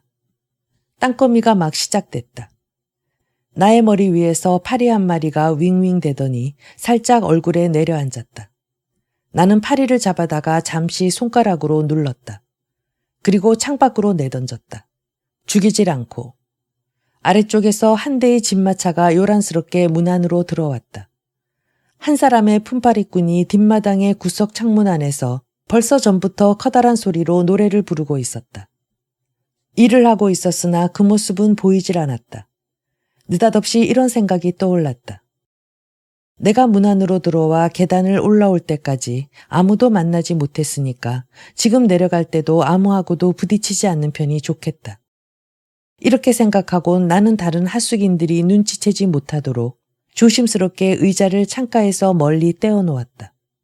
책을 손에다 들었으나 곧 내동댕이 쳐버렸다. 접시꽃 잎사귀 위에 있는 조그마한 빨간 거미를 보고 있는 동안에 어느덧 망아의 경지에 빠지고 말았다. 나는 모든 일의 최후의 순간까지 기억하고 있다. 나는 갑자기 시계를 끄집어냈다. 마드로샤가 나간 지 꼭 20분이 지났다. 아무튼 내 상상은 적중한 것 같다. 그러니까 나는 15분을 더 기다려보기로 마음먹었다. 어쩌면 그녀가 돌아온 것을 이곳에서 듣지 못했을는지 모른다. 이런 생각이 떠올랐다. 그러나 그것은 있을 수 없는 일이었다. 죽은 듯이 고요한 주위는 윙윙거리는 한 마리의 파리 소리마저 들을 수 있을 정도였기 때문이다. 벼랑간 나의 심장은 격하게 고동치기 시작했다. 시계를 끄집어내서 보니 아직 3분이 남아 있었다. 심장은 견디기 어렵도록 뛰고 있었지만 나는 그 3분 동안을 꾹 참고 기다렸다. 의자는 전과 같이 창문 옆에다 갖다 놓았다. 마지막으로 나는 문을 열고 내 열쇠로서 문을 잠가버렸다. 그리고 광이 있는 쪽으로 걸음을 옮겼다. 광의 문은 꽉 닫혔지만 잠겨져 있지는 않았다. 이 문에 빗장이 걸린 일이 예전에 없었음을 나는 알고 있었으나 그래도 열어보고 싶지 않았다. 다만 발돋움을 한 채 엿보기 시작했다. 이 순간 발돋움하면서 나는 생각해냈다. 아까 창문 옆에 앉아서 빨간 거미를 보면서 망아의 경지로 빠졌을 때 자신이 발돋움하면서 이 문틈까지 한눈을 감고 가는 모습을 마음속에서 그렸던 것이었다. 이렇게 세밀한 설명을 여기 다 가하는 것도 내가 어느 정도까지 자신의 지성을 뚜렷이 파악하고 모든 일에 책임을 질 수 있느냐 하는 점을 기필코 증명하고 싶었기 때문이다. 나는 한참 동안 문틈을 엿보았다. 아니 어두웠기 때문이다. 그러나 아주 어둡고 캄캄하진 않아서 마침내 볼 수 있었다. 보고 싶었던 것을. 나는 이곳을 떠나려고 마음먹었다. 계단에서 아무도 만나지 않았다. 3시간 후 나는 집에서 한패들과 어울려 웃도리를 벗어던지고 차를 마시면서 낡은 카드장을 뒤적거렸다. 레바드끼는 시를 낭독했다. 여러 잡소리가 나왔다. 일부러 꾸민 듯 모두들 흥미있는 소리를 짓거렸지만 나는 여느 때와 마찬가지로 멋대가리 없어졌다. 그때 키릴로프도 자리에 있었다. 럼주병이 그곳에 있었지만 아무도 거기에 손을 대지는 않았다. 간혹 레바드킨만이 손을 대곤 마셨다. 프로호르 마로프는 니콜라이 부세블로도비치, 당신이 기분이 좋고 언짢은 표정을 짓고 있지 않으면 우리들까지도 모두 유쾌해져서 마음 내키는 대로 말을 한다오 하고 말했다. 나는 이것을 곧 머릿속에 새겨두었다. 그러고 보면 나는 유쾌하고 기분이 좋고 언짢은 표정을 짓지 않았던 모양이다. 그러나 그것은 표면에 그쳤다. 잊지도 않는다. 자신의 해방을 기뻐하고 있는 나 자신이 비굴하고 더러운 겁쟁이다. 더욱이 한평생 이 세상에서 죽은 뒤에도 결국 결백한 인간이 될 수 없음을 나로서도 훤히 알고 있었던 것이다. 그리고 이런 일도 있다. 나는 그때 자기 냄새는 맡지도 않는다라는 유대인의 격언을 나의 몸에서 실현한 것이다. 나는 마음속에서 비열하다고 느끼고 있으면서도 그것을 수치로 생각지 않았고 또 일반적으로 양심의 가책도 느끼지 않았기 때문이다. 그때 나는 차를 마시면서 나를 둘러싼 한패들과 짓거리고 있는 도중에 생전 처음으로 엄숙히 자기 정의를 내렸다. 다름이 아니다. 자기는 선악의 구별도 모르거니와 느낌도 없다. 아니, 자기가 그 감각을 잃었을 뿐만 아니라 원래 선악 따윈 존재하지 않는다. 다만 편견이 있을 뿐이다. 자기는 온갖 편견에서부터 자유롭게 될 수 있지만 이 자유를 획득하면 몸은 파멸이다. 이러한 것들이었다. 그것은 생전 처음으로 정의의 형태로서 의식한 것이다. 더욱이 한패들과 차를 마시면서 뜻도 모를 잡소리를 하며 히히덕거리고 있는 도중에 자기도 모르게 떠오른 의식이었다. 그러나 나는 죄다 그것을 기억하고 있다. 누구나 알고 있는 낡은 사상이 돌연 무엇인가 새로운 것처럼 마음에 비칠 때가 곧잘 있는 법이다. 그것은 인생 50고개를 넘은 뒤에도 일어날 수 있는 것이다. 그 대신 나는 시종 뭔가 기대하고 있었다. 아니나 다를까 내 생각대로였다. 이럭저럭 11시가 되었을 때 고로호바야 집의 마당지기의 딸이 마나님 심부름으로 달려왔다. 마드로샤가 목을 메었다는 급보를 나한테 전한 것이다. 나는 그 계집애와 함께 달려갔다. 가보니 마나님은 왜 나를 부르러 사람을 보냈는지 자기도 모르는 것이었다. 그녀는 울부짖었다. 사람들이 모여들었고 경찰에서도 사람이 왔다. 나는 잠시 그곳에 머물러 있었으나 곧 물러났다. 나는 그 후에도 별로 시끄러운 일을 당하지는 않았다. 다만 필요한 신문에 대답만 했다. 나는 계집애가 병이 나서 헛소리를 하고 있기 때문에 자비로서 의사를 부르도록 자청했다고만 말했다. 나이프에 대한 일도 신문을 받았다. 모친이 닦아 세웠지만 별로 다른 일이라곤 없었다고 대답했다. 내가 그날 밤 행한 일은 아무도 몰랐다.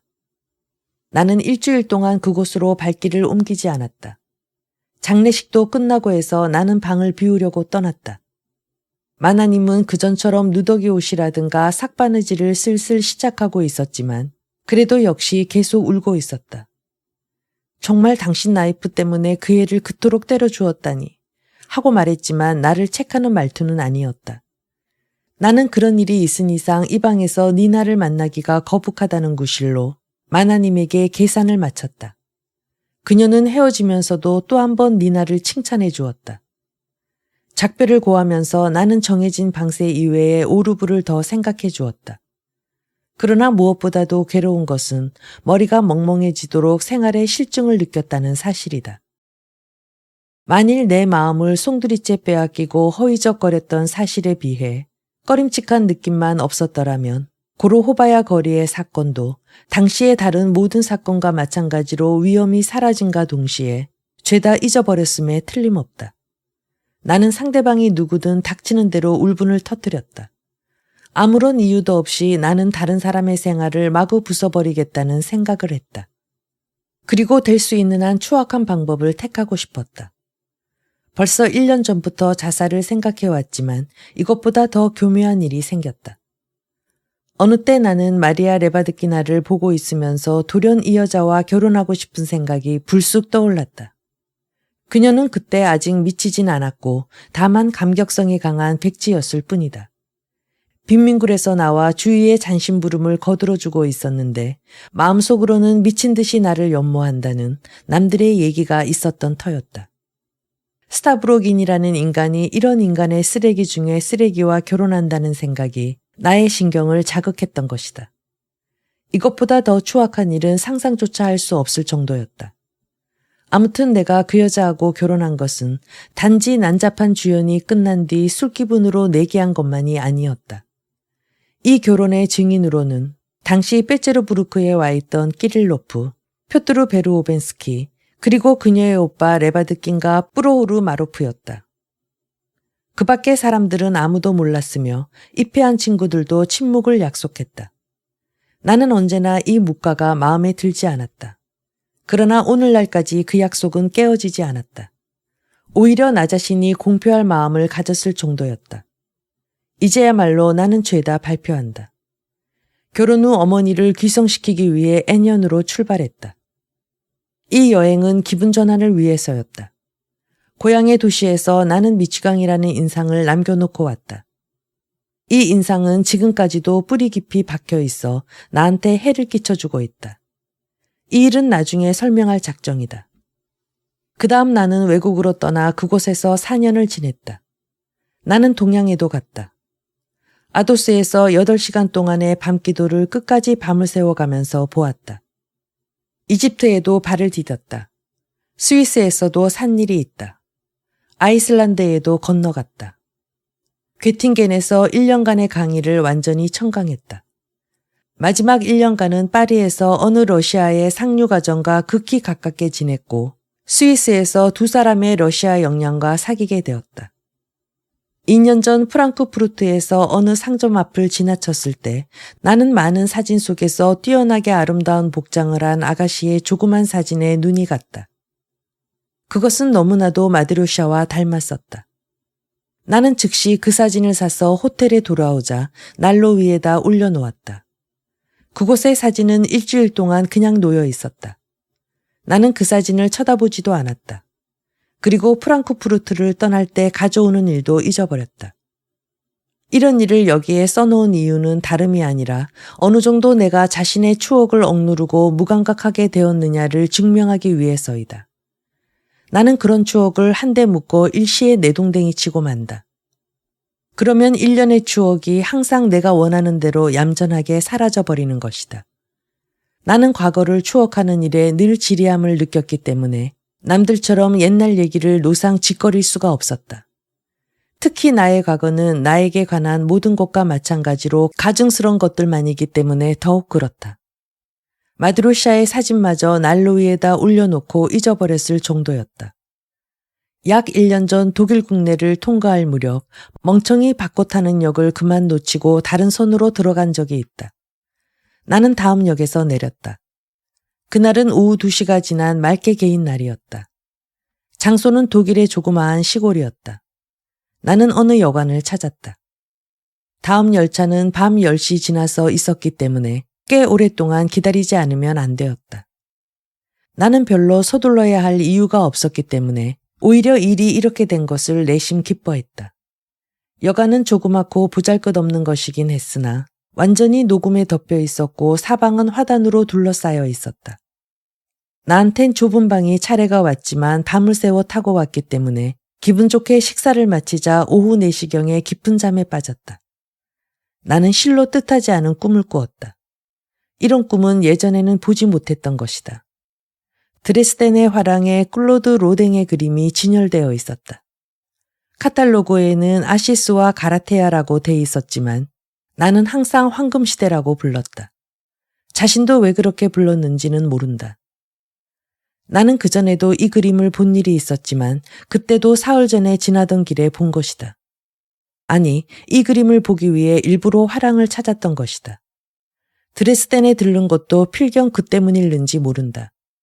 그런데 이 그림을 꿈에 보았는데 그것이 그림으로서가 아니라 현실의 사실처럼 나타났던 것이다. 그것은 그리시아의 다도해의 한 모퉁이로서 애무하는 듯한 푸른 파도, 크고 작은 섬들, 바위, 꽃이 만발한 해변가, 요술의 파노라마와 흡사한 원방, 손짓하여 부르는 듯한 낙조, 이루 말할 수 없는 광경이다. 이곳에서 유럽의 인류는 자기의 요람을 되새겼던 것이다. 이곳에서 신화의 최초의 정경이 이루어졌고 여기서 지상의 낙원이 존재했던 것이다.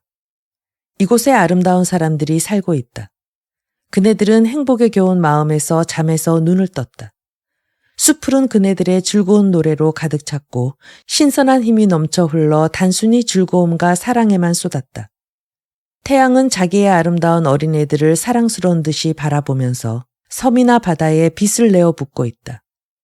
이것은 인류의 영원한 꿈이며 위대한 미혹이다. 황금시대. 이것이야말로 이 세상에 존재한 온갖 공상 속에서 가장 황당무계한 것이지만 인류는 그 때문에 평생 온 정력을 다해왔고 또 그 때문에 온갖 희생을 바쳤다. 그 때문에 예언자도 십자가 위에서 숨을 거두었고 살해되었다. 모든 민족은 이것이 없으면 살 보람을 느끼지 못했을 뿐더러 죽을 보람도 생각지 않을성 싶었다. 나는 이와 같은 느낌을 이 꿈속에서 하나도 남기지 않고 사사치 체험했다. 나는 사실 무슨 꿈을 꾸었는지도 몰랐다. 잠이 깨어 문자 그대로 눈물에 젖은 눈을 떴을 때 바위도 바다도 낙조의 비스듬히 내리쬐는 강선도 눈앞에 선하게 보는 듯한 감이 들었다. 예전엔 미처 몰랐던 행복감이 가슴을 찢듯이 스며왔다. 날이 저물어갈 무렵 나의 조그마한 방의 창문에서부터 그곳에 나란히 올려놓은 화분의 녹음을 통해 낙조에 기울어진 광선이 두터운 다발을 만들어 나에게 밝은 빛을 안겨주었다. 나는 지나가 버린 꿈을 되찾으려고 버둥대면서 재빨리 두 눈을 감았다. 그러나 난데없이 쨍쨍 내리쬐는 햇볕 속에서 뭔가 조그마한 일점이 떠오르는 것을 보았다. 이 점은 갑자기 그 모양을 받고 조그맣고 빨간 거미가 되어 내 눈앞에 나타났다. 나는 순간 생각해냈다. 그와 똑같이 석양빛이 눈부시게 내리쬐고 있었을 때 접시꽃 잎사귀에 멈춰있던 거미를. 뭔가 내 몸을 쿡 찌르는 것 같은 기분이 들어 오싹하도록 몸을 떨곤 침대 위에 앉았다. 이것이 그때 일어났던 일의 전부다. 그리고 나의 눈앞에 나타난 것은 여의고 열병에 걸린 듯한 눈길을 한 마드료샤. 언젠가 내 방 문턱에 서서 턱짓을 하면서 조그만 주먹을 내휘둘렀던 바로 그 마드료샤였다. 오, 그것은 현실이 아니다. 만약 그것이 진짜 영상이었더라면. 나는 이때까지 이토록 괴로운 체험을 한 일은 없다. 나를 위협하면서 결국 자기를 책했고 이성이 채 여물지도 않은 의지할 곳 없는 소녀의 비참한 절망. 이런 일은 내 평생 처음이다. 나는 어둠이 깃들 때까지 꼼짝 않고 앉은 채 시간의 흐름도 잊고 있었다. 이것이 양심의 가책이니 회한이라고 부르는 것인지 나는 모른다. 지금에 와서도 뭐라고 말할 수 없음이 분명하다. 그러나 나는 그 모습만은 정말로 견딜 길이 없다. 문턱 위에 서서 위협하듯 조그만 손을 쳐들었을 때의 그 모습. 다만 그 광경. 다만 그 순간. 다만 그 턱짓이 나에게는 영원토록 잊혀지지 않는다. 그 증거로선 지금도 매일같이 그 모습이 나의 마음속에 찾아드는 것이다. 아니다. 그 영상이 찾아드는 것이 아니라 내가 스스로 불러내는 것이다. 그렇게는 살아나갈 수 없는 주제에 또 불러내지 않고서는 못 견디는 것이다. 환각이라도 좋다. 언젠가는 그것이 눈앞에 나타나 보이겠지. 그러면 또 견뎌낼 수가 있겠지. 왜 나의 일생의 추억 속에서 이같이 뼈저린 괴로움처럼 나의 마음속에다 불러일으킬 만한 것은 따로 없을까? 사실 인간의 판단의 표준으로 보면 이보다도 훨씬 잔혹한 추억이 얼마든지 있는 것이 아닐까? 그러나 그런 추억에서 느껴지는 것은 아주 하잘것없는 증오의 감정에 불과한 것이다. 그것도 현재 이런 상태이니까 나타났지 예전엔 그런 것은 냉담하게 잊어버리든지 옆으로 밀어버리든지 하던 것들이었다. 그로부터 나는 그 애를 꼬박 방랑하며 내 마음을 달래보았다. 지금이라도 내 마음을 달랠 수만 있다면 마드료샤는 옆으로 밀어제칠 수 있다고 믿고 있다. 나는 전과 다름없이 나의 의지를 완전히 지배할 수 있다. 그러나 문제는 그런 마음이 도무지 일어나지 않는다는 그것이다. 나로서도 그렇게 하고 싶지는 않은 것이다. 앞으로도 그런 마음이 결코 내키지 않으리라. 이런 상태는 내가 발광할 때까지 계속되리라. 스위스에 가서 2달 동안 지내고 난 뒤 나는 심한 정욕의 발작을 느꼈다. 그것은 예전에 초기에 경험한 것 같은 광포하기 이를 데 없는 것이었다. 나는 새로운 범죄에 대한 무서운 유혹을 느꼈다. 다름 아닌 이중결혼을 단행한 것이다. 왜냐하면 나는 이미 아내를 가진 몸이니까. 그러나 어느 아가씨의 충고를 받고 그곳에서 도망쳤다. 나는 그 아가씨에게는 죄다 털어놓았다. 자신이 그토록 원하던 여자마저 사랑할 수 없었고 또 대체로 과거에 한 번도 그 누구를 사랑한 일이 없다고까지 고백했던 것이다. 하지만 이 새로운 범죄도 마드료샤로부터 내 몸을 빼내기에는 아무런 역할도 해주지 못했다. 이러한 연유로 나는 이 수기를 인쇄하여 300불을 러시아로 가져가기로 결심했다. 때가 오면 나는 이것을 경찰이나 내 고장의 관원들에게 보낼 셈이다. 동시에 신문사에 보내 공표를 의뢰하고 빼제르부르크나 모스크바에 사는 많은 직위한테도 배부하려고 생각한다. 이와 때를 같이하여 외국에서도 영문이 나올 것이다. 법률상으로 별로 나한테 책임을 묻지 않을는지도 모른다. 적어도 커다란 문제는 야기되지 않으리라고 생각한다. 내 스스로가 나 자신을 기소할 뿐이지 따로 공소를 제기할 사람은 없기 때문이다. 게다가 증거도 전혀 없다. 아니, 극히 적게 있을는지 모른다. 나의 정신착란에 대한 의혹이 세상 사람들에게 널리 알려져 있기 때문에 육친들이 이 풍문을 이용하여 내게 대한 법의 추구를 말살하려고 노력할 것이다. 내가 이와 같은 성명을 하는 이유는 나는 완전한 이지를 갖고 있고 나의 상태를 이해하고 있다는 사실을 증명하기 위해서이다. 그러나 나의 처지에서 보면 일체의 사실을 다 알아야 할 세상 사람들이 남아있는 법이다. 그들은 나의 얼굴을 볼 것이다. 나도 그들의 얼굴을 보아둔다. 나는 모든 사람한테 내 얼굴을 보여주고 싶다. 이것이 내 마음을 한결 가볍게 만들지 어떨지는 나도 모른다. 아무튼 최후의 방법에다 호소하는 것이다. 또 한 가지, 만일 빼째르부르크 경찰이 힘껏 수색한다면 혹시 사진을 찾아낼 수 있을는지 모른다. 저 가난한 푼파리 부부는 지금도 빼째르부르크에 살고 있을는지 모른다. 집은 물론 생각해낼 수 있을 것이다. 엷은 색으로 칠한 집이었다. 나는 다른 곳으로 가지 않고 1년이나 2년 당분간 모친의 영지 스크보레시니께에 체제할 작정이다. 만약 나를 부른다면 어디라도 출두하겠다. 니콜라이 스타브로긴. 3. 이 고백의 묵독은 약 1시간 계속되었다. 지호는 천천히 읽어내려갔고 어떤 곳에 가선 2번씩 되풀이해서 읽는 것 같았다. 스타브로긴은 그동안 몸을 움직이지 않고 마냥 잠자코 앉아 있었다. 오늘 아침 이상하게도 그의 얼굴에 깃들이고 있던 초조와 방심과 열에 들뜬 것 같은 표정도 말끔히 사라지고 평온한 빛으로 바뀌어졌다. 그 얼굴에는 엄숙함이 엿보였고 높은 기품도 풍겨주었다. 지호는 안경을 벗고 잠시 주저하더니 이윽고 상대방 얼굴을 쳐다보고 조심스러운 어조로 이렇게 말문을 열었다. 여기에 뭘 좀 정정할 것이 없는가요? 뭐 때문에? 나는 성심성의껏 썼던 겁니다. 하고 스타브로기는 대답했다. 문장을 좀... 난 미리 얘기해두지만 하고 그는 온몸을 앞으로 내밀면서 날카롭고 재빠르게 말했다. 당신이 뭐라고 하시든 그건 모두 헛일이오. 난 내 의도를 철회하지 않겠소. 제발 말리지 마시오. 난 틀림없이 공표하겠습니다. 당신이 아까 이것을 넘길 때도 그 예고를 잊지 않았어요. 마찬가지입니다. 하고 스타브로기는 딱 잘라 얘기했다. 한 번 더 되풀이하겠습니다만 당신의 항의의 힘이 아무리 강하다 하더라도 나는 자신의 의도를 변경할 수 없습니다. 나는 이 서투른 말로써 어쩌면 교묘한 말일지 모릅니다. 그것은 당신의 판단에 맡깁니다. 당신이 조금이라도 빨리 나에게 대해 반대의 의견을 하시도록 할 생각은 털끝만치도 없습니다. 나는 당신 생각에 반대한다거나 특히 당신 계획을 포기하도록 할 일은 도저히 할 수 없습니다. 이것은 참으로 위대한 사상입니다. 기독교 사상을 이 이상 완전히 표현할 수가 없습니다. 그리고 당신이 계획하고 있는 놀라운 고행은 인간의 회오가 도달할 수 있는 최대의 극한입니다. 다만 뭡니까? 다만 이것이 진정한 회오이며 진정한 기독교적 사상이었더라면 말입니다. 나는 성의껏 쓴 겁니다. 당신이 마음속에서 바라고 있는 것보다 웬일인지 일부러 당신 자신을 조잡하게 보이려고 하는 것 같습니다. 지호는 점점 거리낌 없이 말을 했다. 확실히 이 글은 그한테 강렬한 인상을 준 것 같았다. 보이려고? 되풀이하지만 난 보이려고 한 일은 없습니다. 특히 연극을 꾸미려고 한 일은. 지호는 눈을 감았다.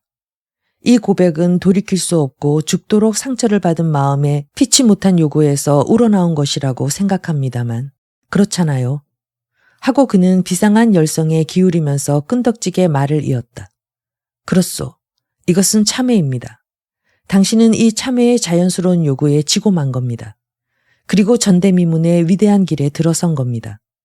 그러나 당신은 이제부터 여기에 쓴 것을 읽는 사람들을 미워하고 멸시하고 그들과 도전하려는 듯이 보입니다. 죄된 일을 고백하기를 부끄러워하지 않는 당신이 뭐 때문에 참회를 부끄러워하는 겁니까? 부끄러워하다니. 부끄러워하면서 두려워하고 있습니다. 두려워하다니. 모두가 실컷 내 얼굴을 보는 게 좋다. 이렇게 당신은 썼습니다. 그리고 당신이 뭐 때문에 세상 사람들의 얼굴을 보겠다는 겁니까? 당신의 고백 속에 군데군데 강한 표현이 있습니다. 당신은 어쩐지 자기의 심리에 홀려서 자디잘고 자상한 기분을 하나하나 내세우고 있습니다.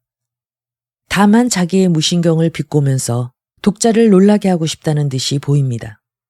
하지만 그런 무신경 따윈 다행히도 당신은 갖고 있지 않습니다. 어떻습니까? 그래도 도전이 아닙니까? 죄인을 판단하는 사람들에 대한 오만불손한 도전이 아닙니까? 대간절 어디가 도전이란 겁니까?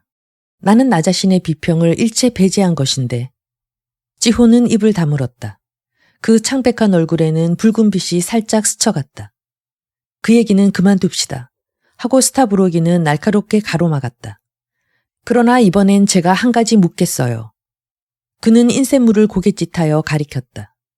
이젠 이것을 읽기 시작하면서부터 이럭저럭 5분가량 지났는데 당신의 얼굴에는 혐오하는 표정도 수치스럽게 생각하는 빛도 볼 수 없군요. 그렇다고 당신은 별로 성가신 얼굴도 하지 않고. 그는 끝까지 말을 맺지 못했다. 당신한테는 무엇 하나 숨기지 않습니다. 나는 두려워했습니다. 무의 때문에 일부러 천한 일에 낭비된 위대한 힘을. 죄 그 자체로 보면 많은 사람들은 똑같이 죄를 범하면서도 모두 젊은 기분에 한낱 실수라고 생각하고 평안한 양심을 안고 무사태평하게 지내고 있습니다. 그와 똑같은 죄를 범하면서 위안과 쾌락을 맛보는 노인네들조차 있습니다. 이 세상에는 이같이 무서운 일로 가득 차 있습니다. 그런데 당신은 그 죄의 깊이를 밑바닥의 밑바닥까지 통감하고 있었습니다. 거기까지 이르기엔 극히 드문 일입니다. 그럼 그 인쇄물을 읽고 나를 존경하게 된 것이 아닙니까? 스타브로기는 일그러진 스디슨 미소를 지었다. 그 말에 대해선 직접 대답을 하지 않겠어요. 하지만 당신이 그 소녀에게 저질렀던 행위보다 더 무서운 범죄는 물론 없었고 또 있을 수 없었습니다. 그렇게 하나하나 자로재는 일은 그만둡시다. 나는 여기에 쓴 것만큼 괴로워하지 않았을는지 모릅니다. 또 실제로 여러 가지 비방을 하고 있는지 모릅니다. 하고 스타브로기는 느닷없이 이렇게 덧붙였다. 지호는 다시 입을 다물었다. 그런데 하고 지호는 또 입을 열었다. 당신이 스위스에서 손을 끊었다는 아가씨는 죄송스러운 질문이지만 지금 어디에 계십니까? 이곳에 있습니다. 또다시 침묵이 찾아왔다. 난 당신에게 지나치게 자기 비방을 했을는지 모릅니다. 집요한 어조로 스타브로기는 반복했다. 그러나 하는 수 없습니다. 나는 이 고백에 조잡한 문장으로 세상 사람들의 도전을 했다고 해도 무방합니다. 가령 당신이 이 속에서 도전을 인정하신다면 말입니다. 나는 한층 더 모든 사람들한테서 미움을 살 뿐입니다. 그것뿐입니다. 아니, 그것이 나로선 더 편할지 모릅니다. 그건 말하자면 당신 마음속에 있던 도끼가 거기에 응해주는 도끼를 불러일으키는 겁니다. 그래서 미움을 당하는 편이 남한테서 동정을 받는 것보다 한결 더 마음이 편하다는 이유에서 말입니다. 바로 말씀하신 대로입니다. 하고 스타브로기는 느닷없이 웃었다. 이 고백을 발표하면 난 제주이트 교도라고 불리울지 모릅니다. 그렇지 않으면 의심쩍은 광신자라고. 그렇지 않습니까? 하하하. 물론 그런 비평은 틀림없이 있습니다. 하지만 그 결심은 가까운 시일에 실행할 셈입니까? 오늘이나 내일, 그렇지 않으면 모레, 그런 건 모릅니다. 아무튼 가까운 장래에, 당신이 말씀하신 대로입니다. 아마 그렇게 될 겁니다. 나는 이것을 벼랑간 발표할 셈입니다. 세상 녀석들이 미워 못 견딜 순간에, 복수심이 끓어오르는 순간에 나의 물음에 대답해 주세요. 다만 진실하게, 나 혼자에게만. 하고 찌우는 전혀 딴 사람 같은 목소리로 말했다. 만일 누군가 이것을 용서해 준다면 찌호는 인쇄물을 가리켰다. 그것도 당신이 존경하거나 두려워하는 그런 종류의 사람이 아니고 당신의 일생을 알 리도 없는 미지의 인간이 이 무서운 고백을 읽고 마음속으로 말없이 당신을 용서해 준다면 그것을 생각하는 것만으로 마음이 가벼워지겠습니까? 가벼워집니다. 하고 스타브로기는 작은 목소리로 대답했다. 만일 당신이 용서해 주신다면 나는 훨씬 마음이 편해질는지 모릅니다. 스타브로기는 눈을 감으면서 이렇게 덧붙였다. 당신도 또한 나를 용서해 주신다는 조건에서. 조용한 목소리로 찌호는 이렇게 말했다. 지나친 겸손이군요. 그런 소위 승려들의 틀에 잡힌 공식은 정말로 추태나 다름없습니다. 난 까놓고 전부 말씀드리지요. 난 당신이 용서해 주시기를 바라고 있습니다. 당신하고 또 누구, 한두 사람. 그러나 세상 사람들은, 아니, 이 세상의 사람들은 죄다 미워해주는 편이 낫겠습니다. 그것은 겸손한 마음으로 박해를 견뎌내기 위해서입니다. 세상 일반의 연민을 같은 겸손한 마음으로 견뎌낼 수 없을까요? 견딜 수 없을는지 모릅니다. 왜 그런 일을? 당신의 성실함을 믿습니다. 그래서 내가 인간의 마음에 다가서는 일이 서투름을 물론 송구스럽게 생각합니다. 나는 항상 이 점에 커다란 결함을 느끼고 있습니다. 스타브로긴의 눈을 정면으로 바라보는 찌호는 혼이 깃들인 솔직한 어조로 이렇게 말했다. 내가 이런 말을 하는 것은 당신의 신상이 두려워서입니다. 하고 그는 덧붙였다. 당신 앞에는 거의 측량할 길 없는 심연이 입을 벌리고 있습니다. 견뎌낼 수 없습니까? 세상의 증오를 견딜 수 없습니까? 스타브로긴은 말했다. 다만 증오만이 아닙니다. 달리 또 무엇이 있습니까? 세상 사람들의 조소. 겨우 생각나서 말한 듯 찌호는 속삭이듯 이렇게만 대답했다. 나는 그것을 예감하고 있었습니다.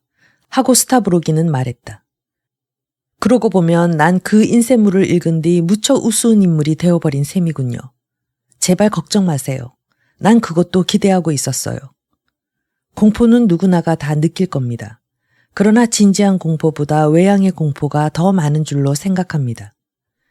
인간이라는 것은 직접 자기의 이해를 위협할 때에만 공포감을 의식하는 겁니다. 나의 얘기는 순진한 혼에 대해서가 아닙니다. 순진한 혼의 소유자는 마음속에서 공연히 자기 스스로를 책합니다. 그것은 말이 없으니까 눈에 띄진 않습니다. 그러나 조소야말로 세상 전체에 울려 퍼질 겁니다. 당신은 인간이라는 것을 아주 나쁘고 아주 더러운 것으로 여기고 있군요. 정말로 놀랐습니다. 하고 다소 격분한 듯이 스타브로긴은 말했다. 맹세하지만 그것은 다른 사람보다 나 자신을 기준으로 판단한 것이 아닐까요? 하고 찌호는 말했다. 정말입니까? 대간절 당신 마음에도 나의 불행을 보고 재미있어하는 그런 점이 있습니까? 있을는지 모릅니다. 아니, 그야말로 많이 있을는지 몰라요. 충분합니다. 자, 말씀해 주세요. 대간절 나의 수기에 어디가 그렇게 우스꽝스럽습니까?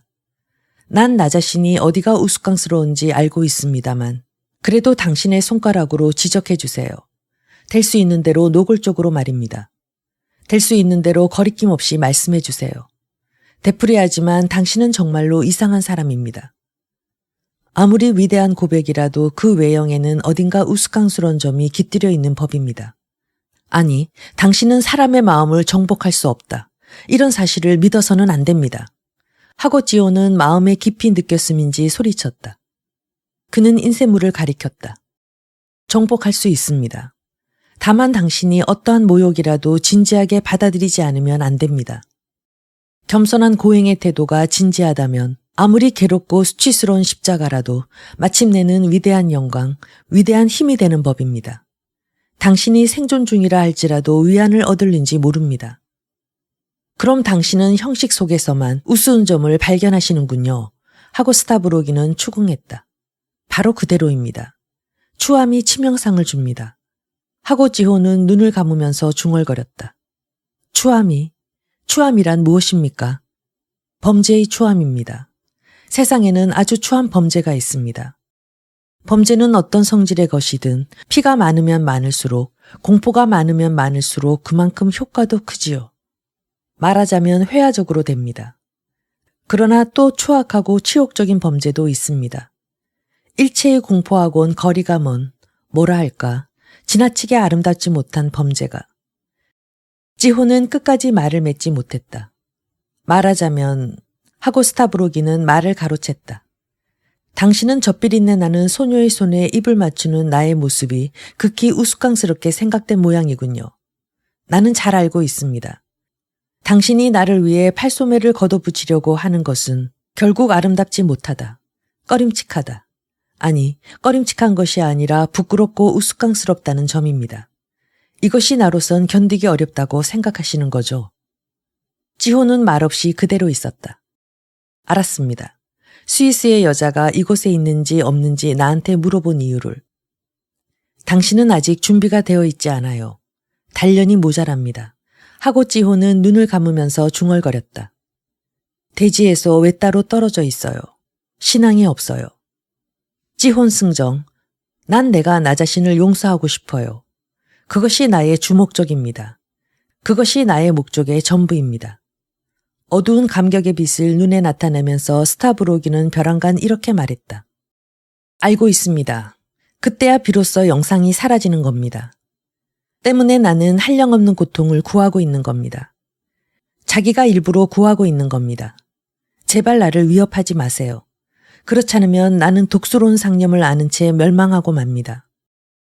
그러나 그것은 엄숙하고도 뜻밖의 일이었으므로 찌호는 자기도 모르게 자리에서 일어섰다.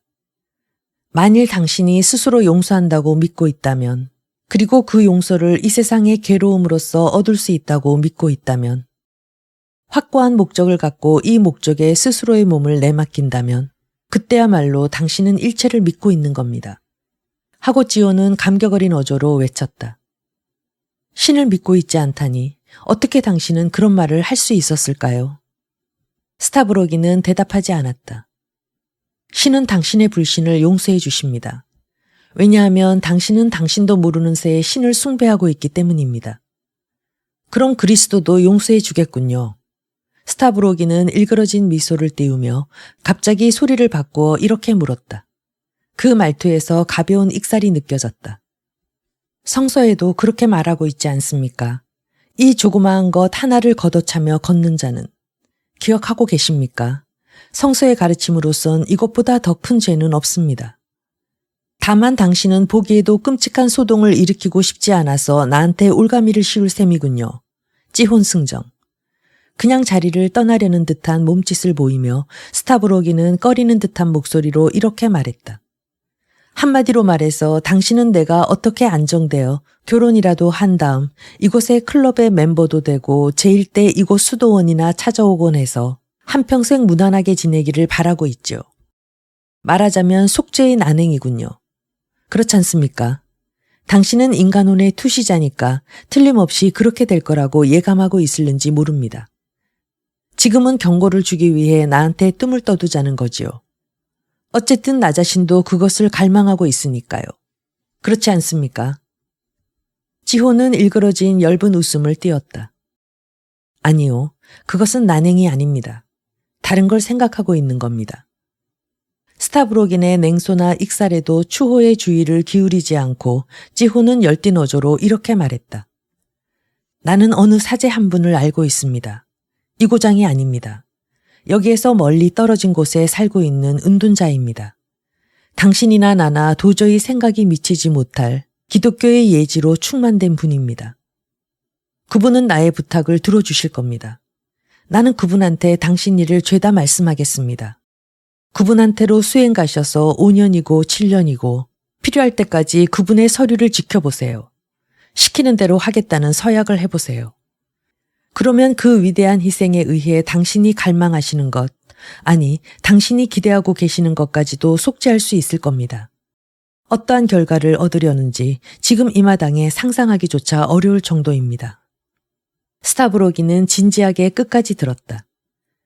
당신은 그 수도원으로 가서 승려가 되라고 권하는 겁니까? 당신이 수도원에 들어가 버릴 일도 없거니와 승려가 될 필요도 없습니다. 다만 청법자가 되기만 하면 됩니다. 그것은 표면에 나타나지 않는 비밀의 청법자입니다. 어쩌면 이 세상에 살면서 서류를 지킬 수도 있어요. 그만하세요, 찌혼승정. 하고 스타브로기는 귀찮은 듯이 상대방의 말을 가로막고 의자에서 일어섰다. 찌혼도 같이 자리에서 일어섰다. 어떻게 된 겁니까? 몹시 놀란 듯 찌혼의 얼굴을 바라보면서 그는 갑자기 이렇게 소리쳤다. 찌혼은 두 팔을 마주 잡고 손님 앞에 서 있었지만 그 얼굴에는 무엇에 놀란 듯한 무섭도록 병적인 경련이 번개처럼 스쳐 지나갔던 것이다. 어떻게 된 겁니까? 어떻게 된 겁니까? 찌혼을 부축하려고 그의 옆으로 다가서면서 스타브로기는 되풀이하여 물었다. 찌혼이 넘어질 것만 같이 생각되었던 것이다. 보입니다. 마치 눈앞에 선하게 보입니다. 찌혼은 깊으디 깊은 비통스러운 표정을 지으며 혼에 스며 들어가는 듯한 소리로 외쳤다.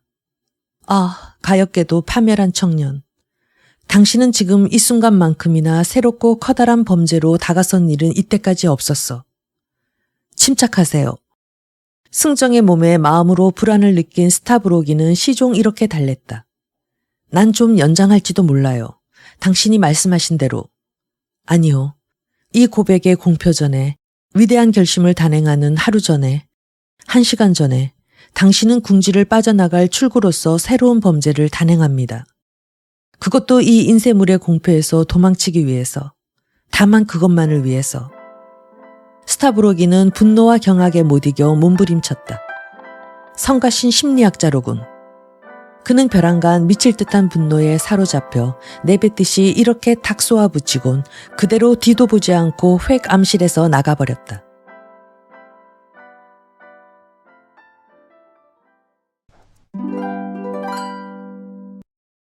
스타브로긴의 고백과 찌혼 신부. 스타브로긴의 내적 본질을 유일하게 꿰뚫어 보고 있는 사람이 바로 찌혼 신부인데요. 찌혼 신부와의 대화 장면을 통해 우리는 스타브로긴의 과거와 그가 겪고 있는 심적 갈등을 알 수 있었습니다. 스타브로긴이 찌혼 신부에게 수기를 건넨 이유는 단 한 사람이라도 그것을 읽는다면 더 이상 자신의 비열한 과거를 감출 필요가 없다고 생각했기 때문이었습니다. 찌혼 신부는 스타브로긴의 고백을 읽고 나서 그 내용의 솔직함을 인정하긴 하지만 그가 계획하고 있는 고행이 또 하나의 기만임을 알아챕니다. 스타브로긴이 어린 소녀를 강간한 무서운 자신의 범죄를 고백하며 그에 대한 벌을 받고 싶다는 거짓없는 마음의 욕구를 고백하지만 이것은 몹시 고통받고 괴로워하는 인간이 한순간이나마 현재의 고통을 다른 고통으로 바꿔보려는 몸부림에 불과하다는 것. 그래서 자신의 행위에 대한 진정한 참회가 아니라는 것. 고백을 읽는 사람들이 그를 동정해주기보다는 오히려 미워해주기를 바라는 것도 그들의 박해를 견뎌내려는, 즉 하나의 고통을 또 다른 고통으로 덮어버리는 행위의 다름 아니라는 것. 스타브로긴이 자신의 죄를 인정하는 것은 부끄러워하지 않지만 참회하는 것을 부끄러워하고 있으며 그래서 자신의 고백을 읽는 사람들을 증오하고 그들에게 싸움을 걸려는 것을 간파하고 있는 것입니다.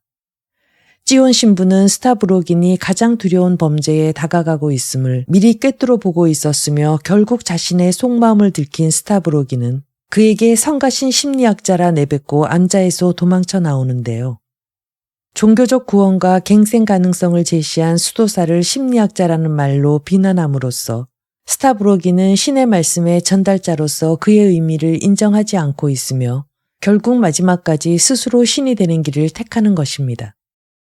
도스토예프스키는 창작 노트에서 스타브로긴에 대해 자신만의 전형적인 힘 때문에 무의식적으로 불안해하며 무엇에 정착해야 할지 모르는 토박이 유형 중의 하나라고 설명하고 있습니다.